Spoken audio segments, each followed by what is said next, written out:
Some people know it. Okay, thanks. And to call this meeting to order. Tonight, our treasurer is not here, she's unavailable. And so, we're going to appoint the treasurer pro tempore. And so be it resolved pursuant to section 3313.23 of the Ohio Revised Code that Reagan Butler is hereby appointed as the district's treasurer pro tempore to perform all the duties and functions of the district's regular treasurer during the period of this meeting. Treasurer, will you please call roll? Mrs. Leskowitz, Yes. Mrs. Donahue, Here. Mrs. Kiplinger, Here. Mr. V. Here. You don't have to worry about taking minutes. Taking notes. Just because- Day too. Oh, and me, Oh, and yeah. and me, Regan Regan Butler. Yeah, and all the resolutions, you have to vote. This is a roll call. All the resolutions. Okay. you have to do your treasurer vote too. Okay, Good. All right. Now we can stand for pledge of allegiance. Pledge allegiance to the flag of the United States of America and to the republic for which it stands, one nation, under God, indivisible, with liberty and justice for all. Yeah, no. All right, next we'll go over the approval of the agenda. Can I get a motion to approve tonight's agenda? I'll make a motion to approve the agenda. I'll second. Any discussions? Everything roll please. Yeah, yeah. I gotta get on the page. Hey, I'm just posting in the, Mrs. Leskowitz. Yes. No, you need to. Yes. Mrs. Butler, yes. Mrs. Donahue, Yes. Mrs. Kiplinger, Yes. Mr. V. Yes. And it doesn't look like we have any public participation this evening.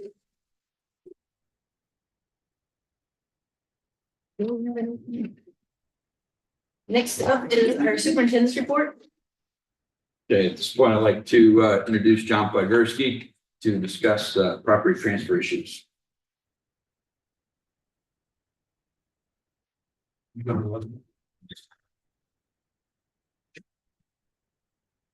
I also had hard time for you on the slide. Would you rather have those or just watch on the screen? What would you like to do?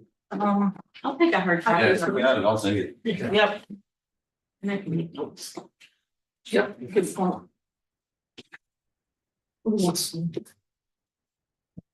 still have my. I can change my- I apologize for the list.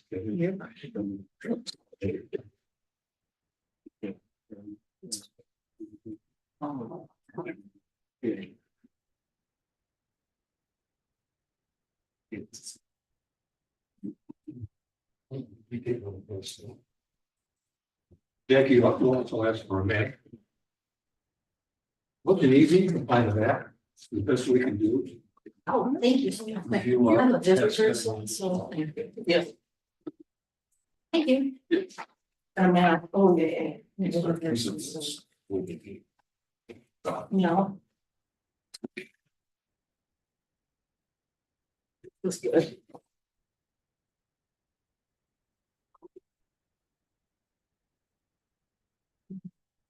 Remember these?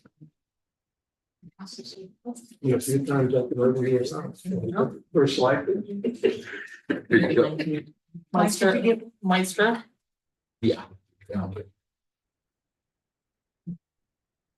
It is interesting.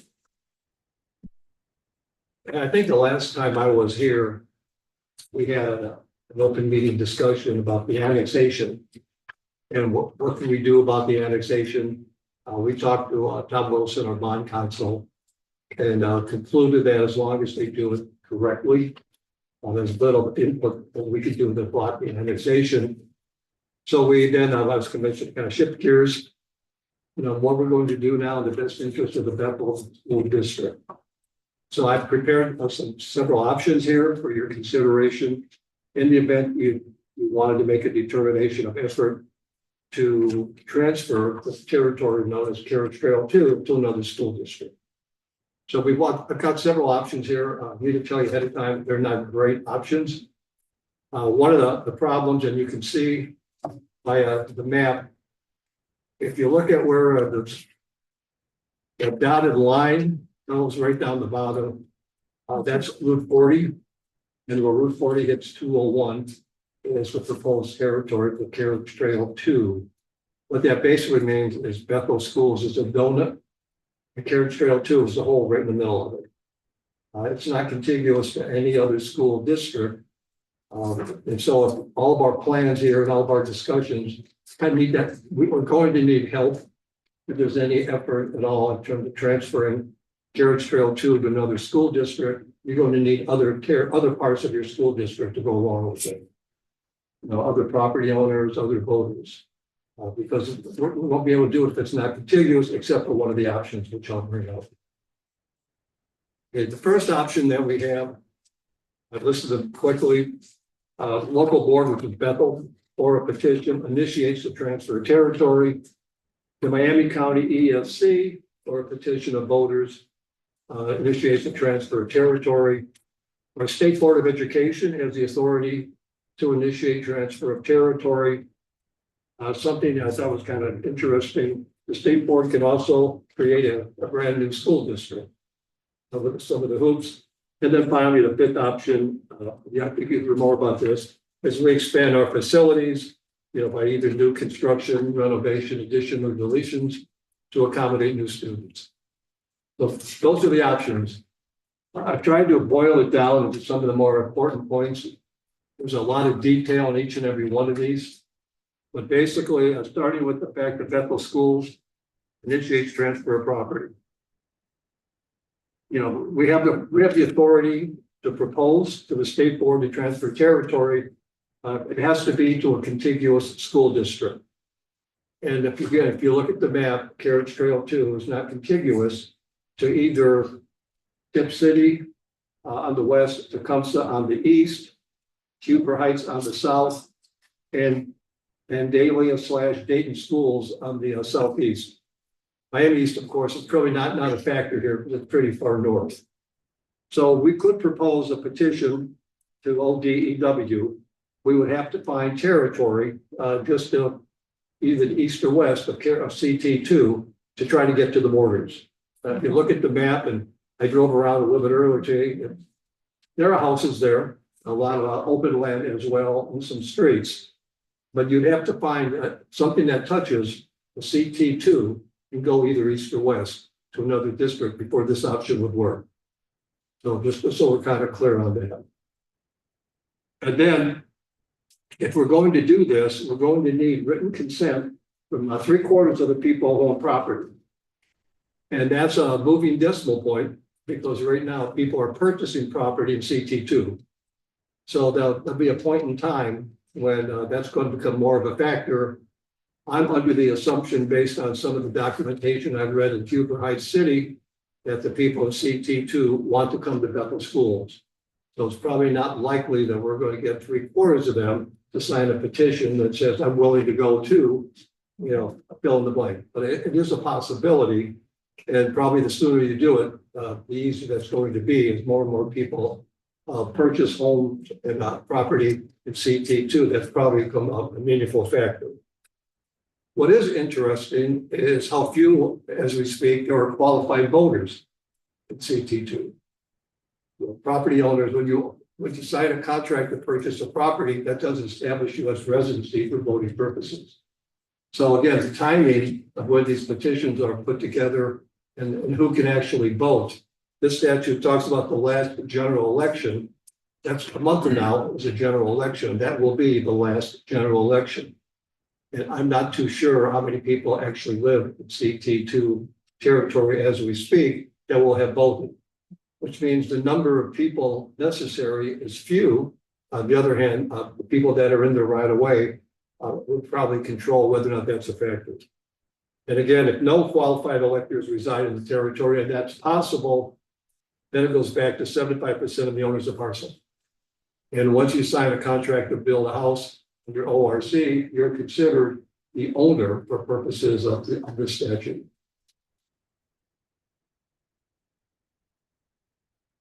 The rest that I have here in this proposal is probably not as relevant. That's some procedural things, except what I've underlined on the bottom.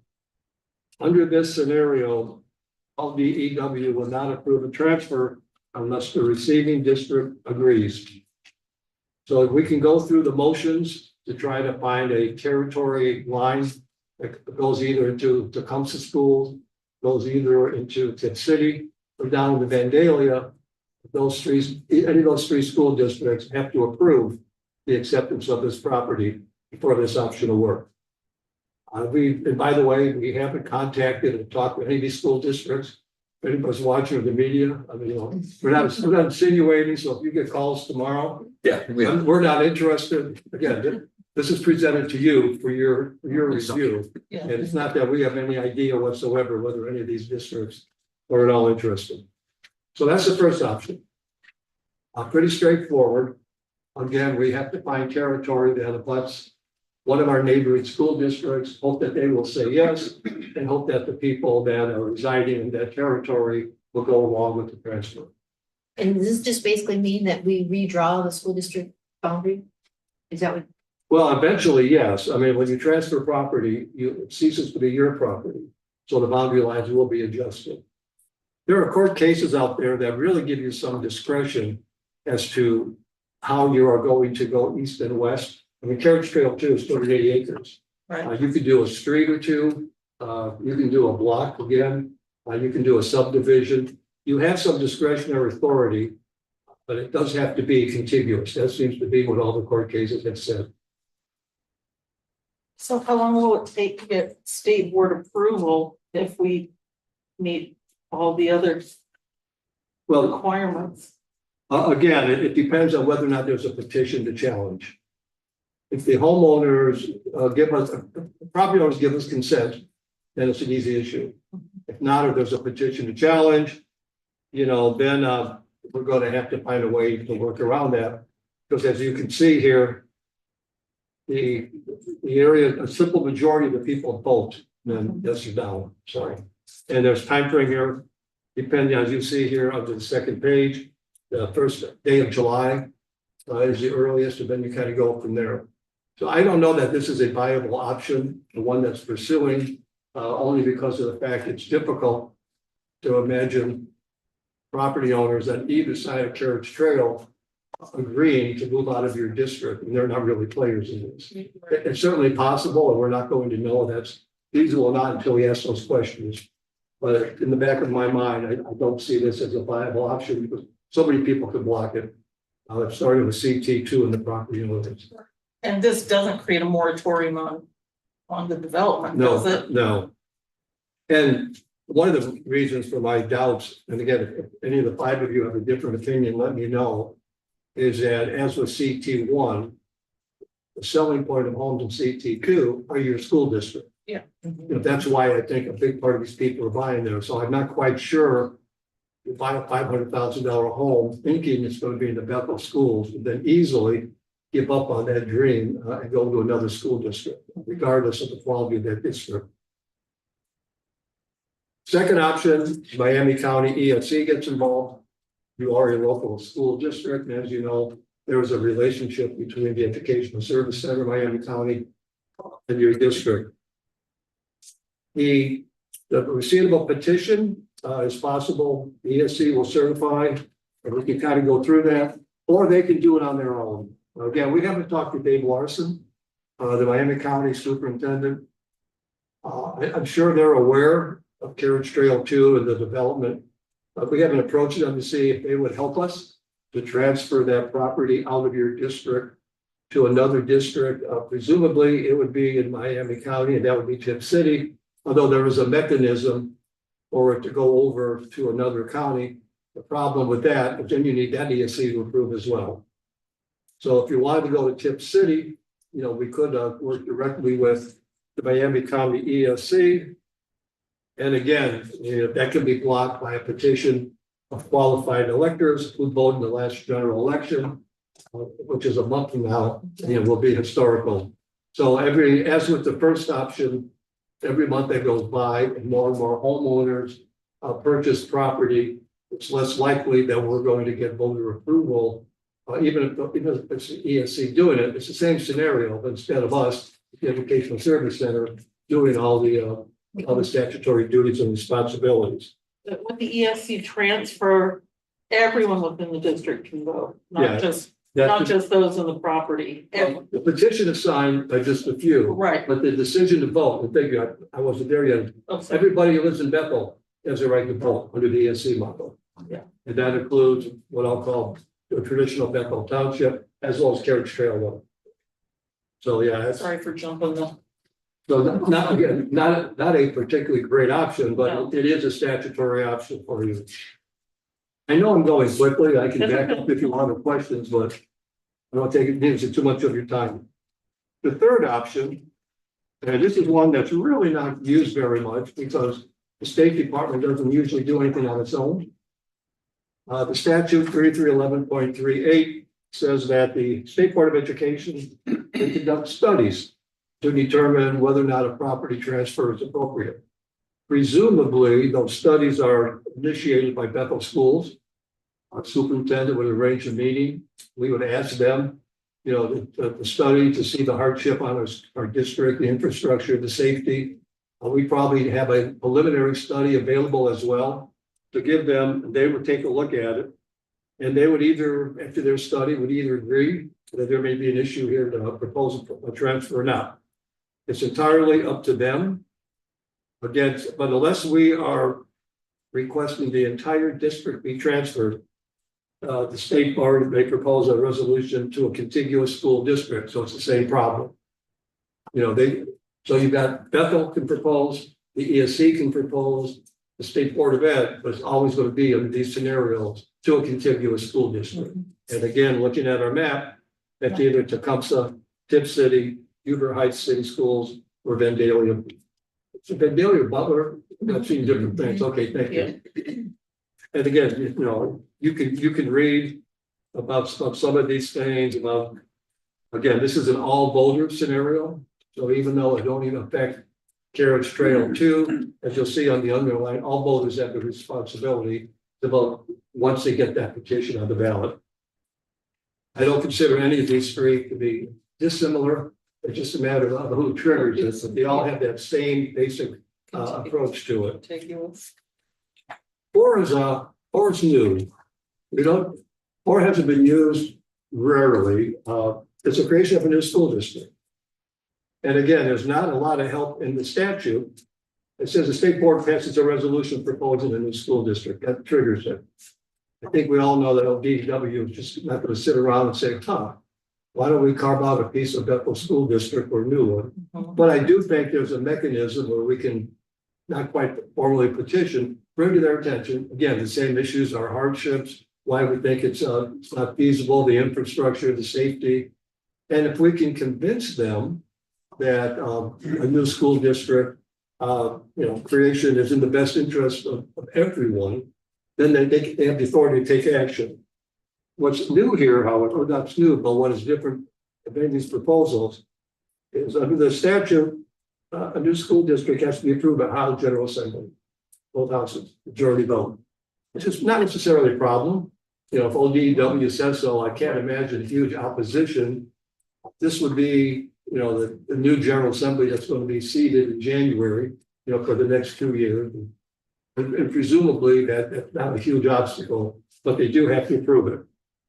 And again, the qualified electors residing in this area can file a petition. This has a different number, 35% of the qualified voters elected in the last general, which again will be a month from now. And if they put that petition, then that petition goes on the ballot. This here is a little bit different because it's not everyone in Bethel. This one is only the individuals residing in the new school district have the right to vote up or down. It's a simple majority of those individuals that are created. If we're going to do this, kind of looking at the best way to convince State Board of Education, community of interest, it may be an idea to consider Carriage Trails 1 and 2. Huge problems for us if we do that. You know, you lose 3/4 of your student population, staffing issues, property value issues. But in other school districts, and Mike, you can speak to this as well. Explosive growth in and of itself is typically not a reason for creating hardship. if you look to, just to the south, you look at Loveland, you look at Mason, you look at Lakota, you have Well, Otangi. yeah, that Columbus corridor, right, Delaware, Olentangy, Worthington, Hilliard, Dublin. Yeah, I think Otangi put up 3 major high schools in like 10 years. I mean, so like, they've had some, 4 high schools there now. yeah, they've had some explosive growth. So that in and of itself, a community of interest, Carriage Trail 1 and 2 might be something that would get a little bit more attention. But you've got the same problem. You know, you've got the donut, Bethel, you've got right in the middle, you've got a school district. Other logistics, of course, you would need to contract with them to provide education till they get themselves in a position to have their own buildings, things along those lines. And I'm not quite sure Carriage Trail 1 has facilities available for the construction of schools. Carriage Trail 2, I think has allocated 18 to 20 acres. It's unclear which of those two, which isn't enough to do a K-12 as well. But that, it is an option, a new school district. They could pony up more land. Pardon me? They have the opportunity to pony up more land. Well, they do, although that, you know, that I believe the plot plans and the development plan have already been approved. And I don't know the Huber Heights process to amend it, although the developer would think I'm losing money. Because, you know, he's not going to get 5 houses per acre Right. if he devotes it to the physical plan. So with the creation of the new district, what's to keep DEW from carving out like part of Huber Heights? Because they say that they're overcrowded and they don't have the facilities and they can't take those kids and they can create a district. In theory, nothing. Community of interest seems to be the big thing. You know, what people have in common. You would also, I would imagine, if you wanted to go this avenue, you'd also want to try to have some of your vacant land now part of this district, which gives them a place for facilities. You know, there's property around CT2 right now that is, appears to be either uninhabited, meaning it's farmland or vacant land, or there's a house of 25 acres sort of scenario. But, you know, you'd want to try to set this up so it could be self-sufficient in a matter of time. You could also contract for oversight responsibility. Or you could be the acting board of education. Your administrative staff could be their acting administrative staff. You could contract your union of things, a lot of things you could do if we can convince ODEW. And they haven't done this in a while. It's hard to find a lot of court cases where a school district on its own wants to give property or transfer property. Typically it's the other way around. Right. You're being raided by another district of a tax grab or another sort of scenario. And then if they keep pushing north of 40, then would that still be right back in our district, or would we determine that at the time if it's gonna be in the new school district? Well, again, when you create a new school district, once it's created, the interesting thing, just as with Bethel, has the opportunity to try to do something different with its borders, so with the school district. So once its borders are established by ODEW, if they wanted to request a transfer of some of your property or, you know, or going east or west, they would have the same opportunities as a school district that you do. So isn't there already a Hebrew school in or right by Carriage Trails? I think there is, there's on the other side, yes. There is. Yeah. Yeah, in Parktown. You know, right there on the Charles H. Huber. So I'm just curious, like, how hard would it be to get that contiguous line? Since it maybe somehow, Yeah, if CT2 actually borders that school, or CT1 actually borders Huber Heights, you would have to find a way either go around CT1 or through it in some narrow fashion to get to Huber Heights. I haven't had discussion with Huber Heights City. I know that I've read that they're not, the school district is not interested in this, but I don't know whether or not that's just CT2, CT1, CT2. You know, I've never really given them a specific proposal. You know, these streets, is in theory, there's nothing to prevent us from carving up CT2. I mean, just because it's one development, it doesn't mean, you know, we can't transfer all a part of it. Again, there's no requirement there that it be done, you know, everything. If we think it's in the best interest, see if they want half of it or half of CT1, you you know, I don't know that that's necessarily a great suggestion, but you do have alternatives when you adjust your own property line to do those sort of things. And then the fifth one would be, you know, we understand that none of the first options are great. And we, you know, we concentrate now on expanding our facilities to accommodate these new students. And, you know, I think we've got a presentation tonight that'll give you some of those options, you know, if you want to go that way. As you do, you should know that right now you do have some Carriage Trail 2 students in your district, who are attending your schools. Because they purchased a home, and while the home's under construction, under the statute, they're allowed to come to your district. So even though the homes are built, we still have kids coming in. Questions? Jackie asked me as well to talk about funding, and I responded, unfortunately, our funding expert is Tina, and she's not here. But I did pull out just a couple of things to refresh your memory under the financials. There's a couple of different funding mechanisms, as you know, that they can utilize. And all the mechanisms, we would be entitled to the property taxes that our millage would generate. If you look at the forecast values that in the due diligence report, when Bethel, or when this CT2 is fully funded, and it goes total build out 15 years from now, they're anticipating, given the current tax rate, about $5.6 million annually. Now that may change, but that's the figures I think that they're using, at least in their report. Now they're also talking, you know, each 100,000 homes might generate, if you will, $400,000 in property value. Under any of the scenarios that we have here, we've got scenarios where we're using community development, reinvestment corps, but they all seem to point to the same thing. Your millage rate times assessed valuation. It doesn't appear for the moment, unless Tina has some news that I'm not aware of, that abatements or those other things are going to operate here. Again, that may change. We'd have to sort that out. So from a funding point of view, you know, you're incrementally increasing up to about $5.6 million annually. That's when it's fully built out 15 years from now. Just on property tax, right? That's correct. Yeah, they didn't get into the income tax on this scenario. So how does that affect if they go more commercial because they applied to have mixed use now on that property? I don't have an answer for that. You know, it's a lot of variables.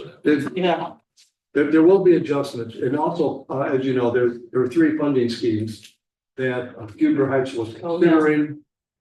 And just to kind of refresh your memory, and again, one would be trying to use the CRA, community investment area, tax increment financing, which I think they are rejecting, and the third would be the NCA, New Community Authority. The recommendation to Huber Heights City was that they establish both a CRA and an NCA and overlap them.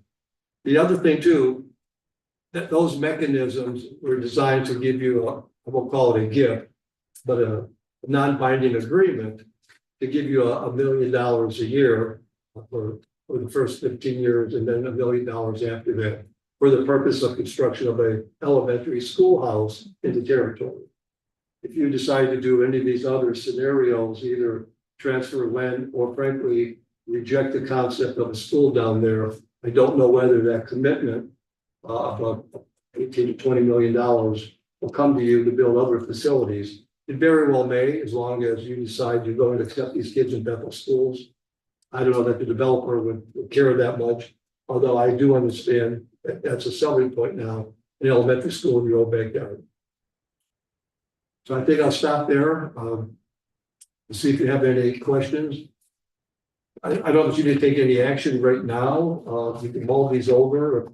If you want to talk about any one option again, or if you want to see exactly how this looks, fine item to every procedural aspect possible, we can do it. But frankly, I don't see any of the first 3 options being viable for the simple reason you need permission from another school district. The fourth one, creating your own school district. has some promise, but it's got some problems too. You know, you're going to lose 3/4 of your student body, staffing, and all the other issues that go along. And you're going to have a school district right in the middle of your school district. That's Okay, well, let's see what number 5 says. I had a question. Sure. Of the first 3 that aren't, which of those would be the, or maybe there's no difference, which do you feel is the best solution of those 3? Maybe, I don't want to yeah, use the okay, word sure. No, I easiest, understand where you're going. but In reverse order, I don't see ODW helping us. Which, it's possible. I think we've got a little bit of arm twisting to do with BNC. So I think the most viable option is self-help. We try to do it ourselves. And that would mean, you know, first of all, we would send a contingency to the other districts to see if there's any interest. Talk about options for them. Again, it doesn't have to be all or nothing. We may have to sweeten the pot a little bit, you know, maybe they're looking for some other territory. Maybe they want to lease space, for example, for a bus garage, some of our land, you know, there are some things if we have a serious conversation with either of the district contiguous. So if you decide you wanted to pursue it, that would probably be a starting point. I think we could accomplish more as a district than relying on the ESC or on DEW to help us. thank you. Is there a way to project how much all this would cost? Like the time and money to whichever. I mean, in legal fees. See,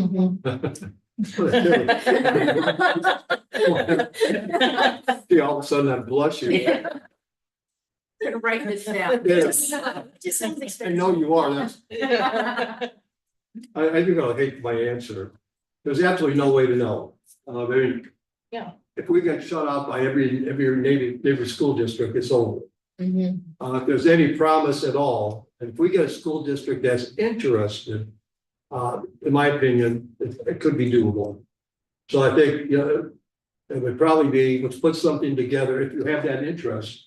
If or nothing else, so we can tell members of our community who hope we can accomplish something. We've exhausted all possibilities.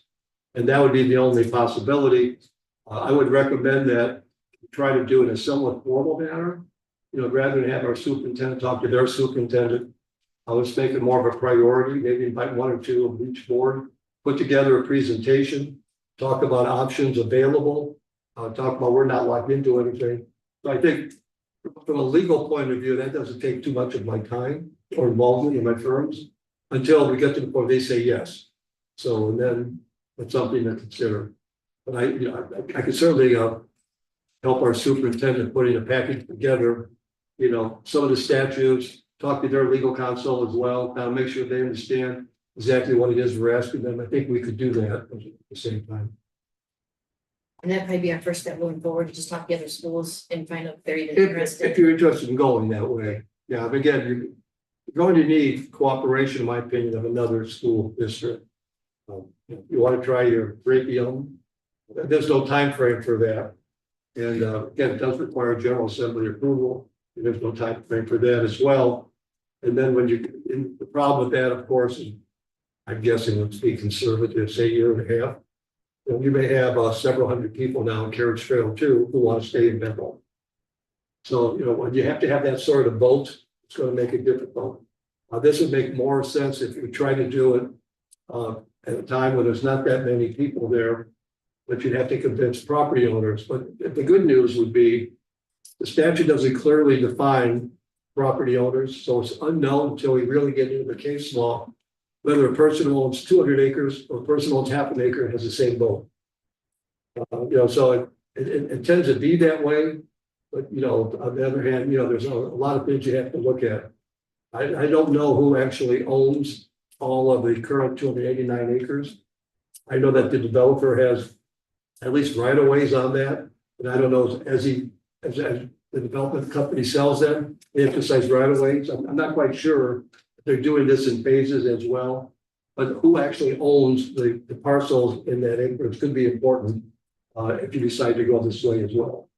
And then finally, you're going to want to have a conversation with people that surround Carriage Trail 2.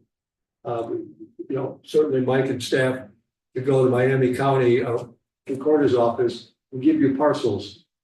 Who owns land west, CT two, on the other side of 201 to the Tecumseh? Who owns parcels and land east of Carriage Trail 2, heading over to 202 in Tip City? Well, you may want to know that as well, because they would have a major role also. You can't find an avenue east and west, it really doesn't matter. Unless we're gonna put things up to a vote.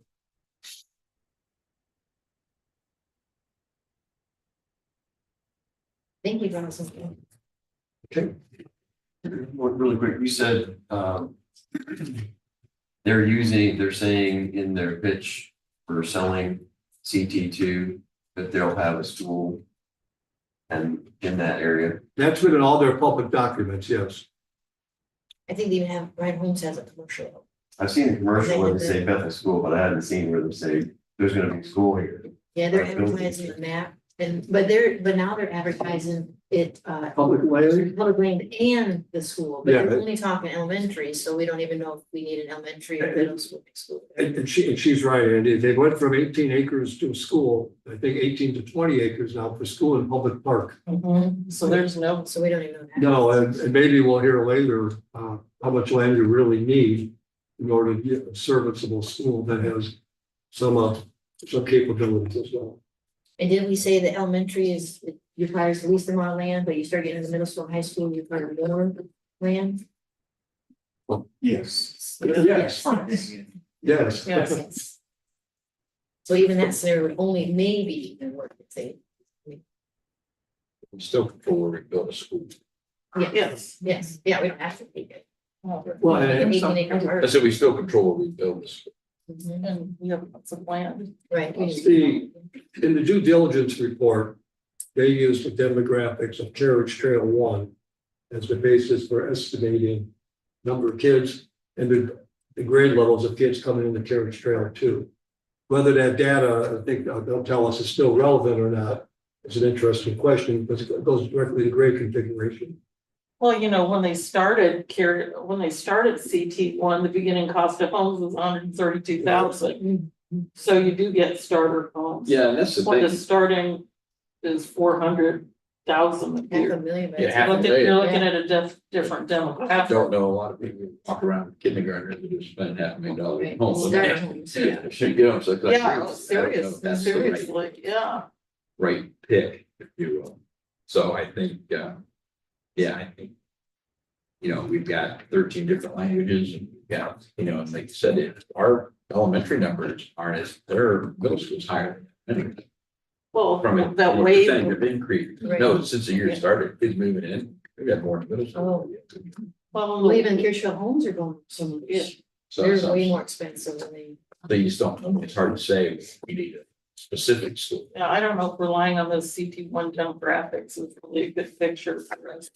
Going forward. I think we're going to address that as well, the demographics. We do, Yeah, they do. And what's the density, I'm sorry, I don't know the density of the build in CT1 versus what they're proposing in You CT2. mean it's different than 2/10 of an acre? Well, they're proposing proposing 5 to 7 7 per per acre. Yeah, I saw 2/10, which is 5 per acre, but there is some cluster house of some things, yes, I think you're right. And I don't remember what was in CT1's plot. Four. Four per acre. Mhm. Oh, sit down. Good. Good. I'll be back, I'll be here for the next session. That's right. Thanks, John. Sure, thank you, John. Thank you. All right, this time I'd like to introduce FMD, talk about the facility plan. I appreciate these guys coming out. This is Mark Moore. Tim and Melanie, I've known them a long time, I think, 2000, like that. They were part of Mechanicsburg School when we bought it. They were architects and records a long time ago. So, them a long time, they do a great job, but I wanted to get them out here to talk about what they do, just not an architect firm. To talk about expansion, demographics, questions you all have that they focus on, so. I'll turn it over.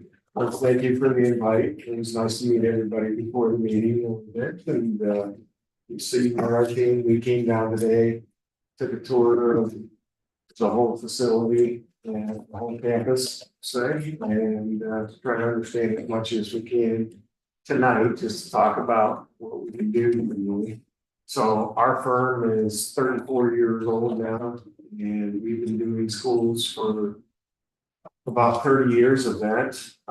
We helped just about 35 or more districts throughout the state of Ohio.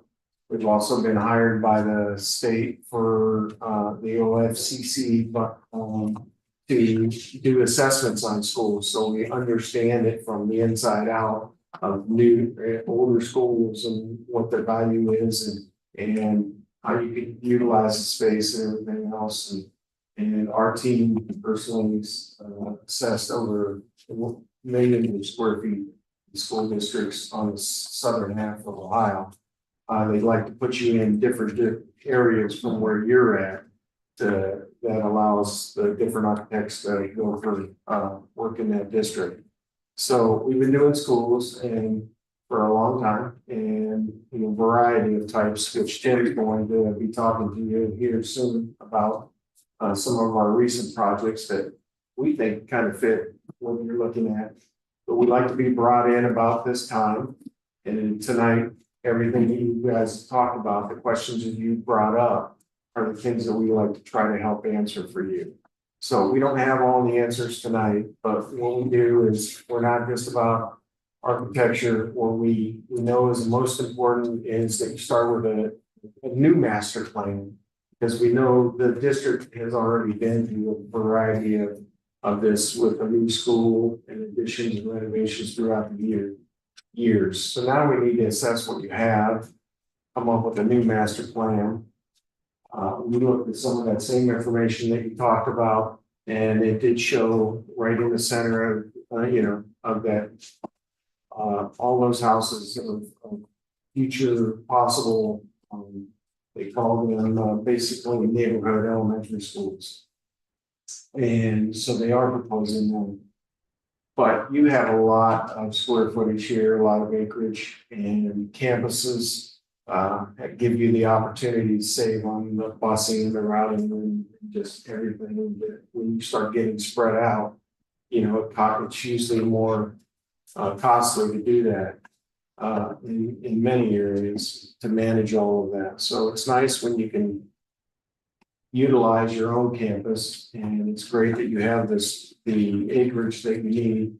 And we even go into that detail for each student and how large your schools are and what acreage is required for each group, as you brought up earlier, the elementary, certain amount of acreage versus the high school, a much larger amount of acreage. So we'd just like to come in right now, collaborate with you. We bring a great collaboration with many experts in the school arena, and work with John and Mike in the past, and just bring all the partners that you need to answer all the different questions that you really have to look at over the next whatever time frame to make sure that we address the overpopulation of the schools as they are starting to come that way right now, and what you can do temporarily, flexible, and meet your goals for the future. So I want to let Tim kind of just briefly show you some of the school districts that we just recently completed and how that we studied, very similar how we studied whether they needed to do a new school, whether they needed to do additions, renovations, and every master plan, it's a major part of it. Tim, if you want to wrap some things out and show some things. Take control of the slides. Yeah. It's impressive. I didn't mind it. We hijacked technology. Oh, Yeah, he said, plug in here, hit 2, you're good. Good, nobody told me. It's like, I didn't do that. You and I talked, right? Oh, yeah, that's right.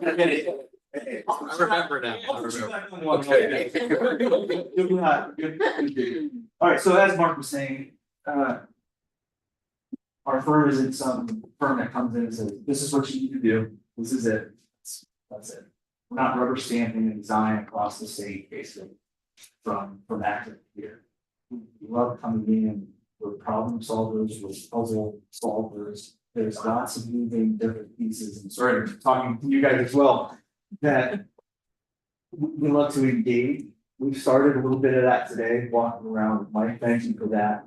Talking with some individuals here or there, in different departments, even athletic director. Learning, and that's the first step, dipping our toe in the water of understanding what's needed here. In the short run, and then the long run as well. We'll talk in a bit and show some photos of just what we saw today. We flew the drone. This is a shot from earlier today. So even seeing where additions could be added on along that the west side of the existing school there, how you potentially put a field house where things could fit. Not saying that all of that would take place, but as what Mark said, the massive thing, you gotta think about the future. Even if there aren't funds for it, if we're running something for an addition, hey, can you break off and put some infrastructure in so that once it's ready, it's already there. You're not paying for remobilization, for contractors coming in, there's some cost savings. You all know that the escalation, 2+, 4+% a year, the more you can do now, the less it's.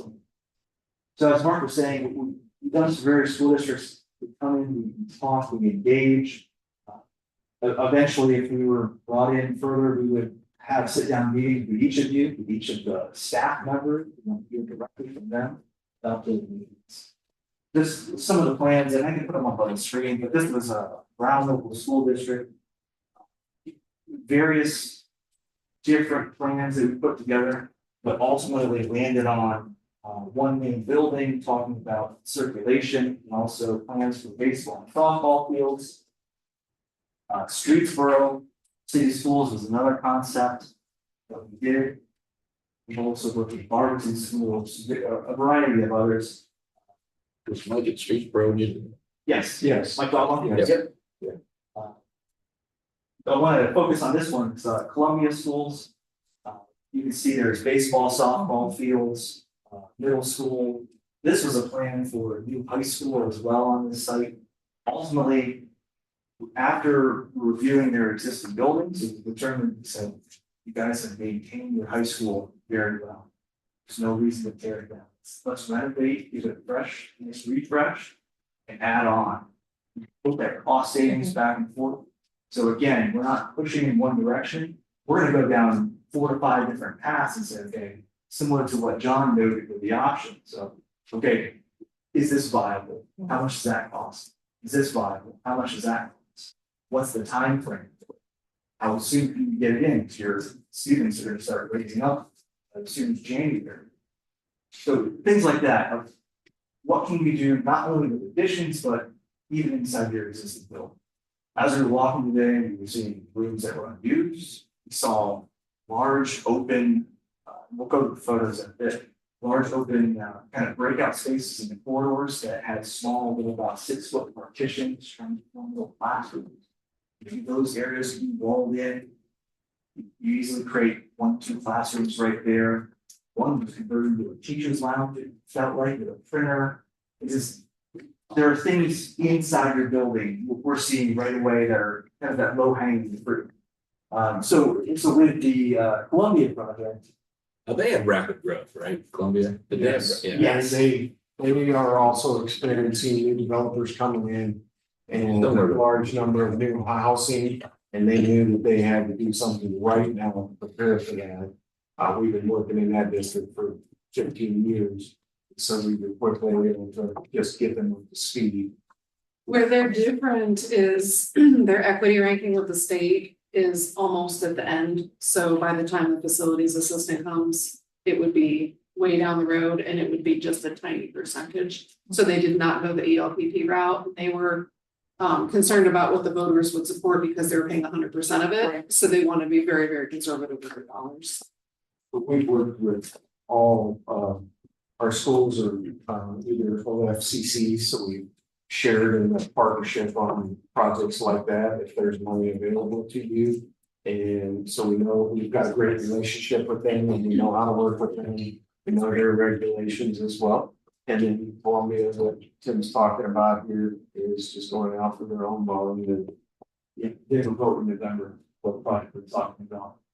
We just finished Manchester, a local school district, it was a new high school. Converting their existing high school to an elementary, and then taking down their elementary school, new stadium, created there as well. Change orders were very limited, extremely limited, less than 1% probably.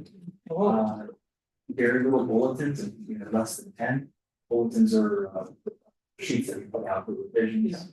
We worked very well with that CMR. Finished on time, budget, the project actually allowed for the district, because they got approved in 2019, and then escalation and everything occurred, so they could do less, unfortunately, they had to tighten up the design. Brought it in, so they didn't have to go back out to the funding, we were able to fit it in. And also with the savings and not having a lot of change orders, they were able to put funds in the other little projects. So that's another thing with our firm, just, and working with the district, making sure we're not just wasting funds that we use to probably use. So just quickly for Columbia, the existing building is in the white and the yellow L here. We added on, we're proposing to add on yellow and the orange on the backside. We just want to show the baseball and softball fields as well, showing for what we've done in the future, added parking, connections to the bus garage. So we're not just looking at the students, we're looking at the athletics, circulation of space, how do parents shoot for a drop off? Does it stay on site? Right now, they've got. So big things like that. Right now, they back out onto the road. It's just not safe. You see this movie. Yeah. So that we're not just planning for what the student doing at a desk, but the parents who sees are running on site, what's the safety and security, so on and so forth. And real quick, part of the conversation today, which was interesting, agree with it. There's no focal point, like there's no town, there's nowhere, there's no grocery store, there's no, like, this is it. It's the school, You know, it's and if the you look center at of the the original, community. yeah, and we should be, right? Yeah. And if you look at the original plans, right, there was some good ideas in that plan, but it just got gutted. But I mean, and we had that conversation today, I mean, it would be really nice to be able to have this be the focal point with, TV, football, Little League, all these other people in the community can use the facility and get it, be the focal point. So, but We enjoyed that conversation as well, just, even at Yeah, you Columbia, we're focusing on for their gym. It has nice large lobby area and the gym itself, but off of the, I just want to show you the renderings that we can do as well. There's a community here. Again, focusing on creating an epicenter, creating that gravity that brings those individuals in, not just because they're a kid in the district, but because it's a place to go. This community room's off the lobby, it's completely locked off, could be locked off from the gym, so somebody can rent it out. There's a craft show, craft fair, if there's something going on in the community, it's a place, a destination. We were thinking the same thing for what could occur here as well.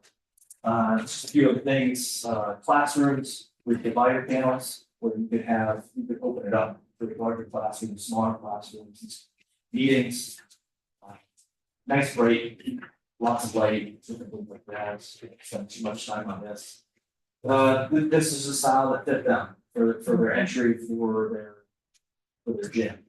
Again, we don't have this at any other school, it fits them. It fits them, that's the focus and what we do in the entry of the high school, so. Most of the large districts that we worked in as well, when they had community elementary schools and everything else, or in Barberton, for example, I think they started out with 9 schools in their district. They weren't as fortunate as you were to have as much land as you had. But they were able to work a deal out with the city and they acquired property right across from their high school. And they brought the middle school there, and they went from multiple neighborhood elementary schools down to two, the east and the west, which made it a little bit more palatable to manage, and still weren't that far away. But yes, an encouragement to you is when you do have the land, the proper amount of land, you know, you try to keep things on your own property versus going to different things. And I know you're gonna have a battle to sell there. We help you put comparisons from energy all the way to all the costs that Tim's showing you on everything else like that. We help put cost of that so that you know what you're looking at along the way. And we'll pull that UDL, we'll get those, Well, utilities. like 12 months of the electrical bill, seeing what your uses are, what areas are, not as performing better than the others. Maybe those are the ones we focus on. We've already talked, based out, other roof leaks, different things like that. And we got, there's a few issues here, and they take the power from the old building. That was interesting to Yeah. hear. That And I didn't realize that. through all of the additions, I think I have that plan.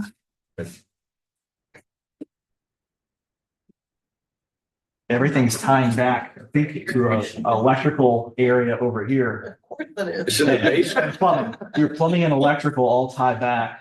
into the basement of the 1970s. That was interesting to learn. Feeds the middle school, high school. Yeah. Gym. Yeah, through all of those additions. And crawl spaces. And again, you. And the- Oh, yes, there's I've crawl seen spaces. people go through the crawl spaces and come up sweating and like. I've traversed many of those.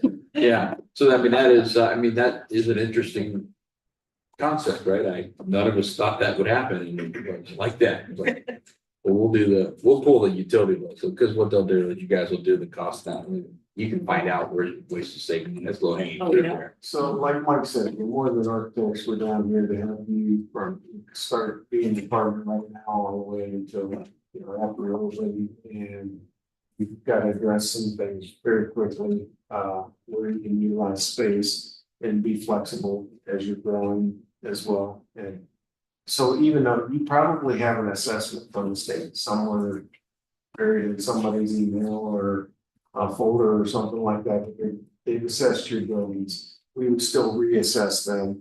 And that's just the way we get started in that master plan, because we don't know what's been done since that assessment. So we like to look at it more like Jim just brought up, finding all the sources of Yeah. power. They'll do the assessment, we're pulling the drawings, Yeah. full of utilities. There was a question about whether it was deferred on the list. We got, and John, you've got some history here on the construction project. I think there's where's our number and was it deferred? But some of those things that we started to drill down into, I don't know if you know off the top of your head, but those are some things we're gonna look at. I know where we can get that. Yeah. So we're gonna gather that too. Yeah, we'll talk a little bit about that, just so you all know. I mean, there's some things that need to be answered. We'll give an answer. And then you wanted to talk about street cans as well. Yeah, that's a good segue. So just some quick fact finding about where we currently stand related to the OFCC's rankings. So every year those fluctuate, and the last few years you've actually been moving up the list where your ranking number is getting lower, which means you would get funded faster. And I think last year you were 88 or 90, this year you're 65. And there's a district, Agro Local Schools, they're ranked 88 right now, and they have already been offered CPAP money and have deferred. And in the status, it says that you are deferred. So they also prioritize districts as a second priority to those that have been offered funding and went out for their bond issue and they're considered lapsed because they didn't get their money. If they were to pass a bond issue, they're like top priority. Next on the list is people with explosive growth. So even if you weren't if your number wasn't up, with the growth you're experiencing, there's still a chance that you could get pushed up the list into that, so. We want to investigate that, by going up the list, it also means your percentage of co-funding amount goes down. So, you could have dropped. From when you did the ELPP project, you could be down the list more now where you're gonna get more money back from the state, so the percentage of local share versus state share, depending on how much you already spent. Maybe you get a project out of it, maybe you still have to kick in money, you know, that would all be stuff that we can help you explore. We can talk to the state planners, we communicate with them a lot and help get them kind of back in front of you. And they also typically, in a situation like this where there's been changes in the growth, they would probably pay themselves to have a new forecast done of what did I take outline of the 10 years out for the enrollment. Because they're very, very conservative the way they do it, because they've seen too many situations where a development's supposed to go, but then it never does, and then they end up paying money to build a facility that was oversized. Right. So they're really conservative, but when you have the growth you've had and you have the other development already on the boards, they'll take that into account differently than they did last time they had that. So if you get a bigger enrollment and your number is less, like maybe there's some sweet spot where it all comes into alignment and you could get a whole new school. The challenge with new schools right now is how expensive they've become since all that crazy inflation. A school between, in this area of the state, between 800 and 1,000 students, and their 24 cost sets is $48 to $61 million. So it is insane. Like you look at it and you're like, this just doesn't make any sense. So that's something to consider, and that's why we also push so hard to look at additions and pieces and parts. The other thing the state will do now is segmented plans. So you did a piece of it and maybe you do one more piece and you get their funding for that piece. And then you never have to go back and do the rest of the district. They used to force you to do the whole plan. And then they realized how difficult it was, and now they're letting you just do a segment and take their money for that segment. And then not worry about the other pieces. So there's tons of options, and like Tim said, that's what we like to explore is. What happens if you do this way, what happens if you do that, and just at a preliminary planning, like we don't get into, at this level, we don't get into designing anything, it's just all. Diagrams and numbers and options that are at a high level, so that we're not spending countless hours like getting into little details that we're. So we try to be very efficient with the way that we go through the process.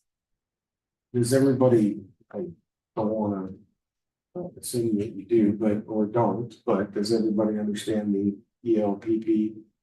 And how that works, the money that you've already spent, I mean, as a newer board, there's a lot of money spent on things, do you understand that? Yeah, if you could go over. And about the deferred status, because I'm curious why it's. Yeah, and explain, yeah. So the ELPT projects, when you enter into that program, it means that you're going to self-fund a building. That's built to the state standards, so when your number comes up later, under the Classroom Facilities Assistance Program, CFAP. They will take what you spent here and credit it towards the whole plan. So some districts end up building a building and then they get their funding and then they don't have to go out for another bond issue, their next building is just funded. Yeah. Only paid for a new school. Or we've also seen districts where there's a millage drop built into their prior bond issue.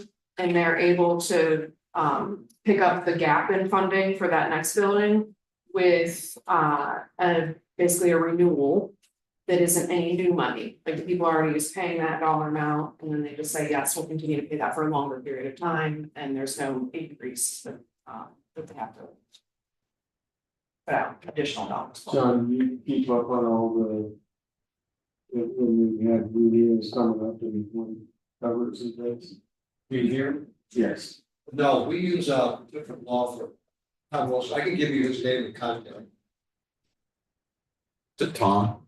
Yeah, he does our bond, he does our last bond issuance.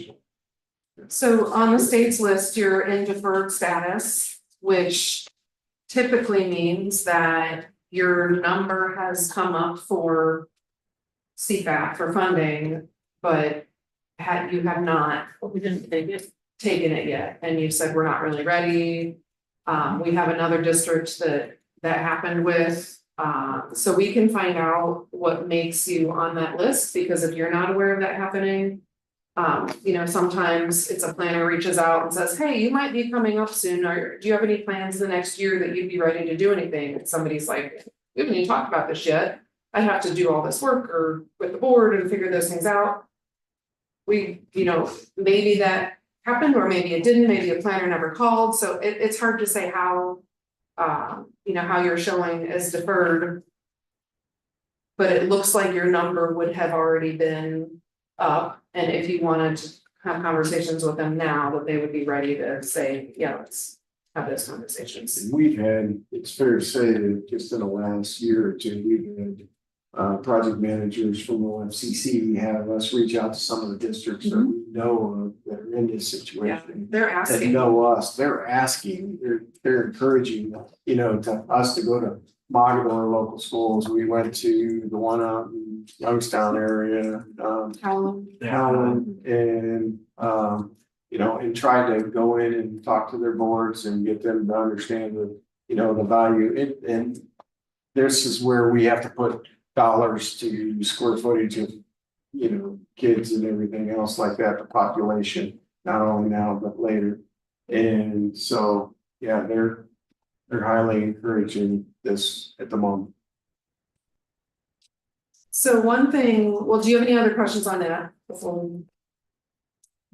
One thing that we wanted to capture from all of you, because there's a lot of moving parts, and there's, you have a building that's already been added onto a bunch of times, you have 100 acres, which is enough for the OFCC, and they're just guidelines, but it's like 40 acres for a 6 to 12 plus an acre per 100 students, and then it's 10 acres for an elementary school plus an acre per 100 students. So if you add say you wanted to be at 2,500 students in two buildings, you would need like 75 acres. And if you added a separate building, then that has different parking parameters and things, so but 100 acres is enough to. But we wanted to find out and just kind of make a list of your priorities, as the board. When you look at this, what's the first thing that you think of? Like, we would like you to study additions, we'll consider a new building, but we really think additions is right for this community. Or we think a new building might be right, or we're concerned about preserving the historical piece of what's in the old elementary school, and even though it might not be used for educational in the future, we'd like to study a community center. Like anything that comes to mind as far as what you feel like this community should have for its facilities. It's more of a brainstorming exercise, right? And I preface it with, this is your master plan that will feed into your strategic plan as we go down that road this year. I would say right now, we don't even know what we need, because we don't know, do we need more of a bigger middle school? Do we need a high school? Yeah. Is the elementary just need a little bit of additions to it, and then it'll be. Can we manage the elementary overcrowding by building? Or adding on to, or increasing our middle school and high school to do a population shift, so maybe we have an intermediate and then a junior high and then a high school to reconfigure those numbers. So that building will be adequate, because we're gonna pull some students out. Tim, you have. I'm open to anything, you guys. Yeah, no, that's what we're, we just wanted to hear that kind of, open attitude to it, but the hammerhead on what I call the hammerhead, they're the wings that go out at the end. There are real easy additions there.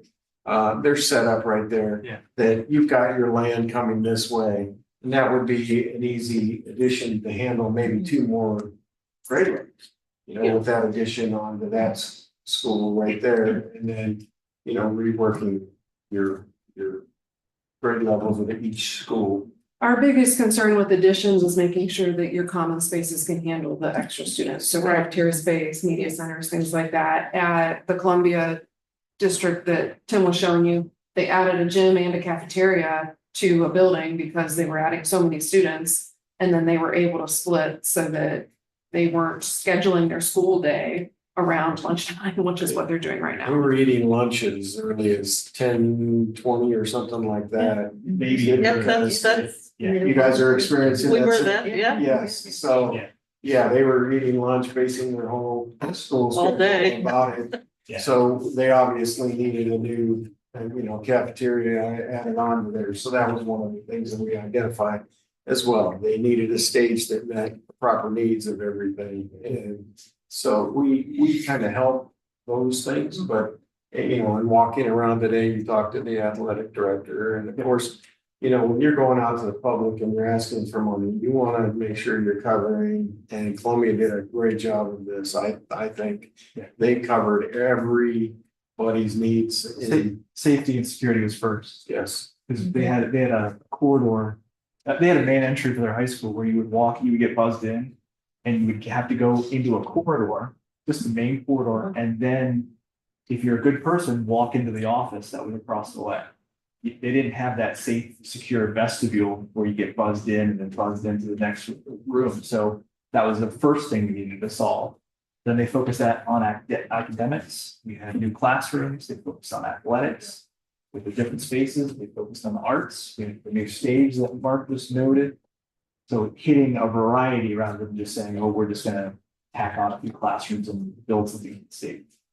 Yeah, there's community concern about safety of our high school and has been since it was presented to the community. It's not, I mean, all the glass on the outside. That was one of the. It's funny you mentioned that the back vestibule up, because I used to work back there, you have to buzz people in. And once you buzz them in the door, they can walk straight into the school. The other doors going into the school are not locked. and you gotta control that. You have the one area that the vestibule and you got the restroom. Yeah. You can get in that vestibule and go right in those restrooms. Or you can do like the kids do and they put a pebble in the bathroom door to sneak in and out. So you don't even know your bathroom door is open and you can come in the bathroom into the school and you don't. So in the assessments we've done at the school districts for just ADA or safety and security, just that's our focus going in and look, what can we do with door contacts? So that when a door is open or closed, we've got apps that you can easily see all the doors in your district. And someone doesn't have to go around and say, oh, I gotta close that door. I gotta Wrestling rooms. or they're famous the for. one to the auditorium or something. Yeah. There's so many doors. So many doors. And then the glass too, there's, for the interior. We've seen it for different districts, some like it, it feels like a fishbowl to me. It's It's distracting and it's dangerous. If you get a breach, it's dangerous. They've got full vision, all the spaces, no area to hide. It's terrible that we have to think that way. Right. But we have to. There's ballistic, sorry. There's ballistic film that is easily applied. It's not going to stop something from going through, but it'll stop from breaking. We've worked with districts to have it put in over Christmas break, over summer break, so no one even knows it's there. You can't even visually see it. There's been side-by-side comparisons between a standard full light door like that and one with the film. And the one a person got through in 5 seconds. Another one, the person emptied an entire magazine into it and then had to use the end of the rifle to try to break it down. It took them 10 to 15 minutes. Which is enough time to get through. Yeah. Some of those films you can't see in, right? From the outside. Correct. There's the one way as well. So something like that, like even for the classrooms, even if it's like an obscure film, so kind of think about like a shower where you kind of see shapes, but you're not sure. There's things like that could be done as well as or one that's. Or even our whole exterior wall is glass. The whole exterior walls on there. With the So door that. that's great. Road that goes by. But they just drive by there. Yeah. Well, you also, I believe, understand, it's kids that were walking outside the building too, and such. We have to. You stop it. Yeah. So we help look at every one of those possibilities and a lot of this stuff can be done. And we don't want to take too much of your time and whatever, we want to hear from you, but A lot of this stuff can be done, and your maintenance right now, we can start saying, you know, that we plan for spring break is what we can fix, Christmas break, and immediately start nipping at some of this stuff as well, while we're taking big pictures. And show you ways to handle it. Yeah, I guess that was my other concern too, because we start making all these changes, but then we find out, oh, well, instead of using that room for English, now it's gonna be part of the gym. So I'm just using examples, like how much change can we actually adapt to now, but yet not have to redo something or go over it again. In 2 years, we find out that that's not. And that's why we call it master planning and temporary space and flexible space. We want to create, you have spaces that are actually there for you already that are flexible. Yeah. And Yeah. you have spaces that aren't being utilized, and that's what Tim alluded to, the low hanging fruit. But we don't want to spend good money on something that's going to change in 2 years, but we want to create and utilize that flexibility, that flexible space right now in the interim, you know, until we have everything worked out. What Mark's touching on with that master plan is not just the interior of the building, it's the exterior, it's the daily activities, like I mentioned earlier. How does a car arrive on the site? How can we streamline that? How can we get it so you queue faster and get people out? How do you implement safety and security throughout the building, but also respond to what the teachers are needing? Maybe their own lounge or different other things like that. So the master planning goes through different schemes. Again, take our time with it, meet with individuals, hear from them, document that, report back to the board or whoever those groups are. Make sure, okay, here's how this could lay out. Here's how this could be one classroom or two, maybe special education classrooms. Maybe we have glass up high to capture some of the natural light because this is not against an exterior wall. We saw some classrooms in the center there that don't have natural light. Could we get that light up higher, borrow that light from the outside? Because it just makes a better atmosphere rather than just having the lights. Most of the districts we go into have site circulation issues as well. In bus traffic, mixed with traffic, drop off traffic, you see a lot more traffic. You know, years gone by here, you're seeing a lot more parent drop off and buses still have to maneuver and you got traffic going every which way. So that's part of that whole study. You've got your sports facility, traffic to that, and even just getting to it, you know, from different parking lots and everything else. Yeah. I think one of the things that's top of my mind is making sure that we are utilizing the space in the best way possible so that we don't end up with wasted or dead space because it feels like there's a lot of that. And so what can we do to repurpose some of that, use it in a better way? Look at this. These are just a few photos from today, just as a quick thing of, there's this big recess. Do we need all the lockers? Are they all being utilized? That would be another question we ask. Could this just be squared off and you continue this against that face? That's a room right there potentially. And right across from it's the other room we were just looking at with the open with a printer and the small things. There's 3 rooms right there in this open space that's just circulation and void. We just did this for one of our facilities up in, you probably know, 46 Career Center and PLCC. and. PLC. We completely repurposed areas like this for classrooms and, you know, different needs. But I'm not talking just interior, I'm talking the exterior of the building as well, and our land use and how we're gonna use that in a long-term way. That is not just, well, gosh, we have all this land, so just, you know, throw it all. It needs to be thoughtful. Yeah, that setback we have on that elementary is ours. Yeah. You know, It's dead space. Right.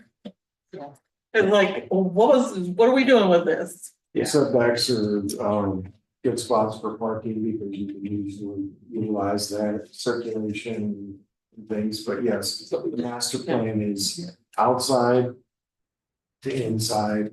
And you certainly don't wanna say, hey, you got plenty of acreage. We can just start and do something and work it as, no, that's how you get a building. That's how we've gotten this. Yeah. Right. Yeah. The master planning is hand in hand, interior and exterior at the same time. Because if we can save some spaces and create some spaces with under a canopy of roof that you already have, it's gonna save us from building new elsewhere. So if we can reduce that and kind of raise both of those ships, the interior and exterior at the same time, it'll help us on the outside as well. That's a fun game for us. Yeah. It's like Tetris. Sorry, it's, That's, these two right here, they're the specialists. All when he's all excited, like, oh, he's- I'm like, can we do it or not? So, yeah. yeah, I mean, I'll tell everybody, I wanted to be an architect since third grade. So I knew it was just a time and I would become one. So yes, this is what we were meant to do, what we enjoy.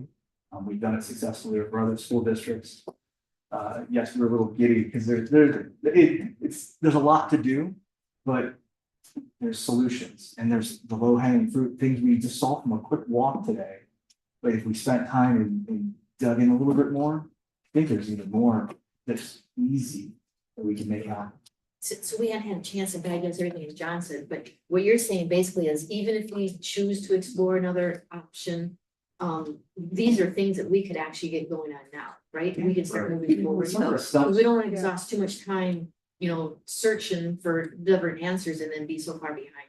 This is just the all of the team and many more. We have top security guy in the state of Ohio is one of our collaborative team members.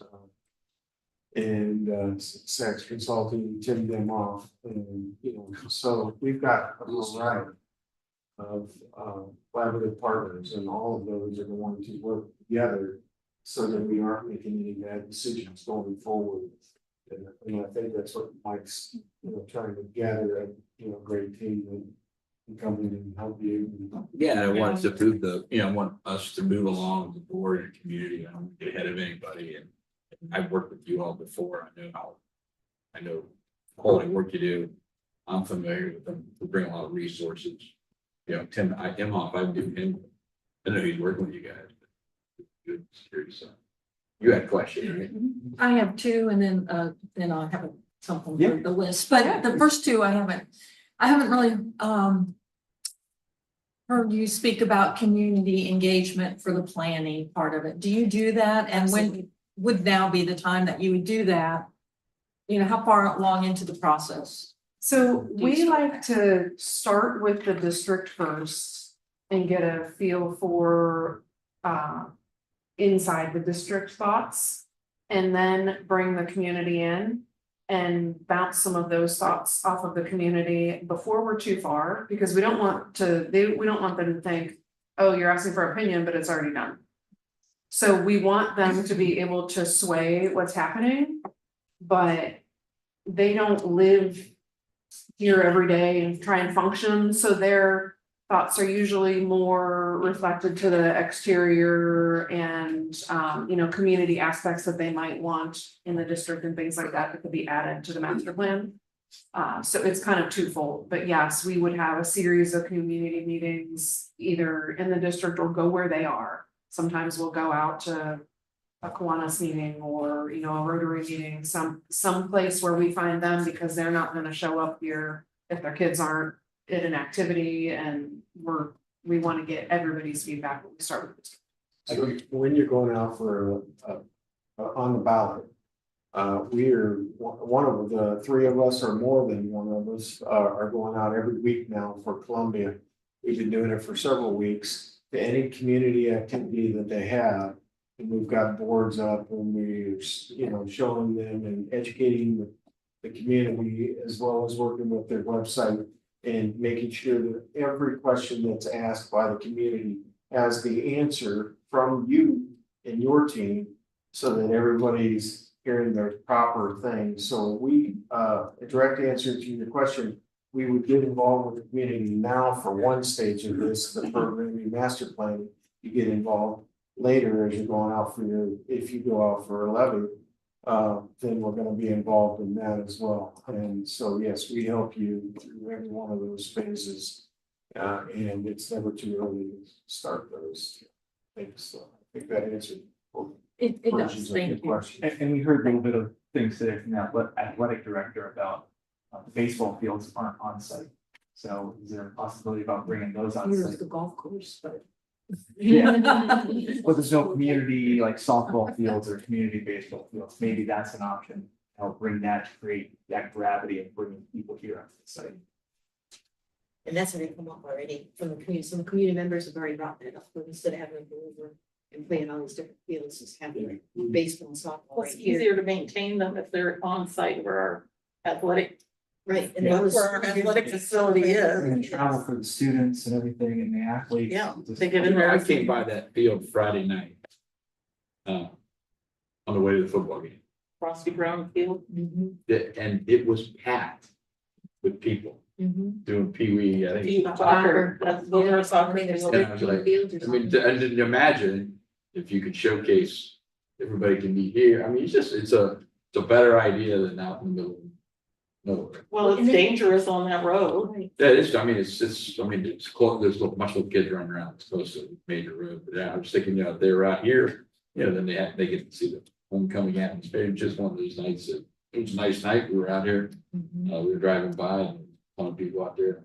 And then we can grow our own. That's the other thing that the community wants us to grow your own, even with the Pee Wee football and the soccer, because that's run by another organization or club or if you will, but where they can start practicing or learning, what the middle school is doing to grow them into high school.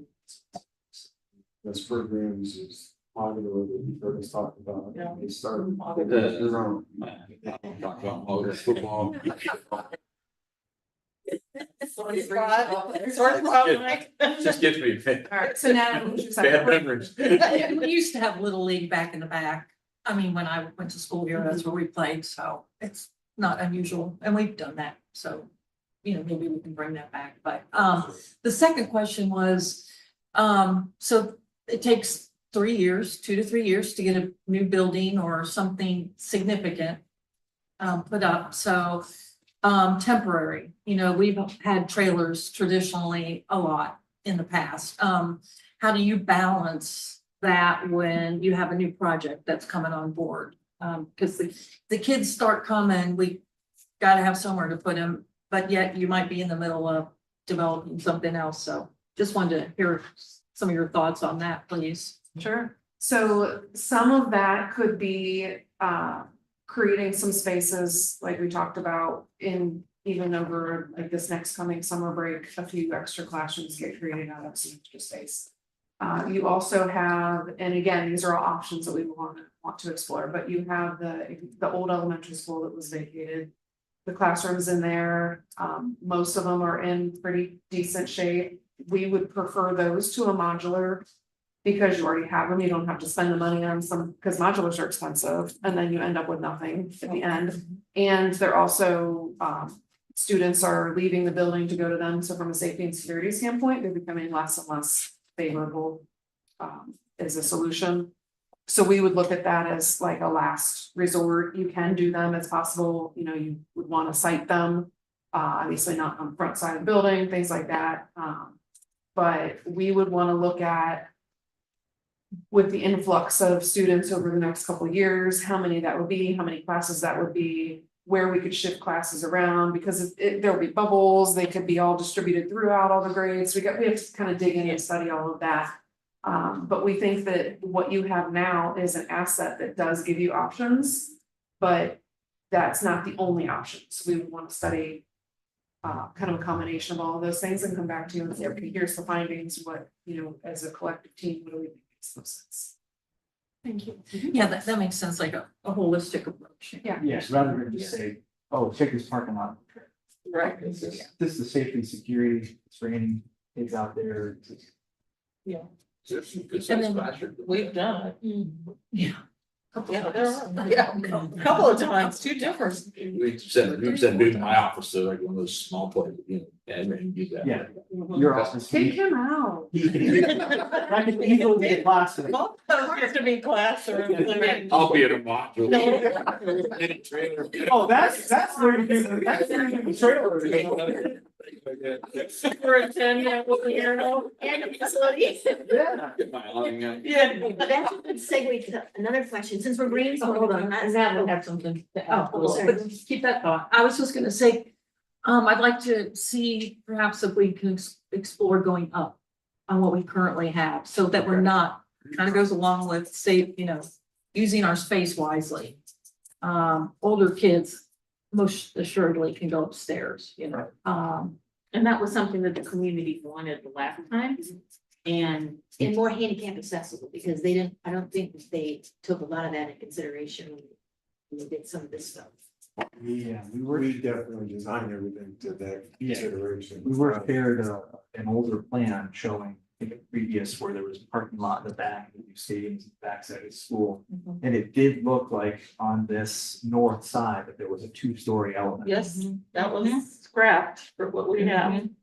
So when you do accessibility and you do multiple stories, of course, you're gonna spend money on the building, which is okay, and then it happens in most of our district, it's not uncommon to do it, but you just need to know that those costs will come into play. Yeah. As you go vertical, The costs do come down because you're not building two roofs, you're building on that same footprint and utilizing the same structure. you may be utilizing some existing structure already here. Going up or something to that effect as well, so. Yeah, there's just a lot of things that come into play, but accessibility is going to always be part of. That development. thank you. Mitch, You're fine, you're fine. I think in the future, now that you said that, we could probably utilize the elementary building more so than we have instead of using trailers, because I think we've been focused on trailers. But long-term, I would like to know how much that costs us to operate that facility, and if we're getting our bang for our buck versus if we use it as much as we can, eliminate the trailer usage and whatnot, but then at the end of the day, after we're getting settled, how much does it really cost to have that facility for what we're gonna get use out of it? Yeah. That's why what we can really- so the electrical bill. What do you guys call them, UDAs? Yeah. But I Utility like- data analysis. Yeah. I like that to be considered for the community. If we're not gonna use it for the school, I'd like to have the community, It's a good idea. maybe senior center or just, you know, whatever. We have a small community just north of us. there's a lot of sentimental, You know. What does that remind you of? Yeah. The bell back in, put it in town, same thing. It was an 1894 building. Even Malvern And and Greensboro, yeah. around schools and stuff, I Talk mean, about something else they more. wanted to take their whole face off of that old school because they moved over to a campus approach and they wanted to take pieces and parts over there and bring because the community's tired. Yes. You know, somebody that went to school there.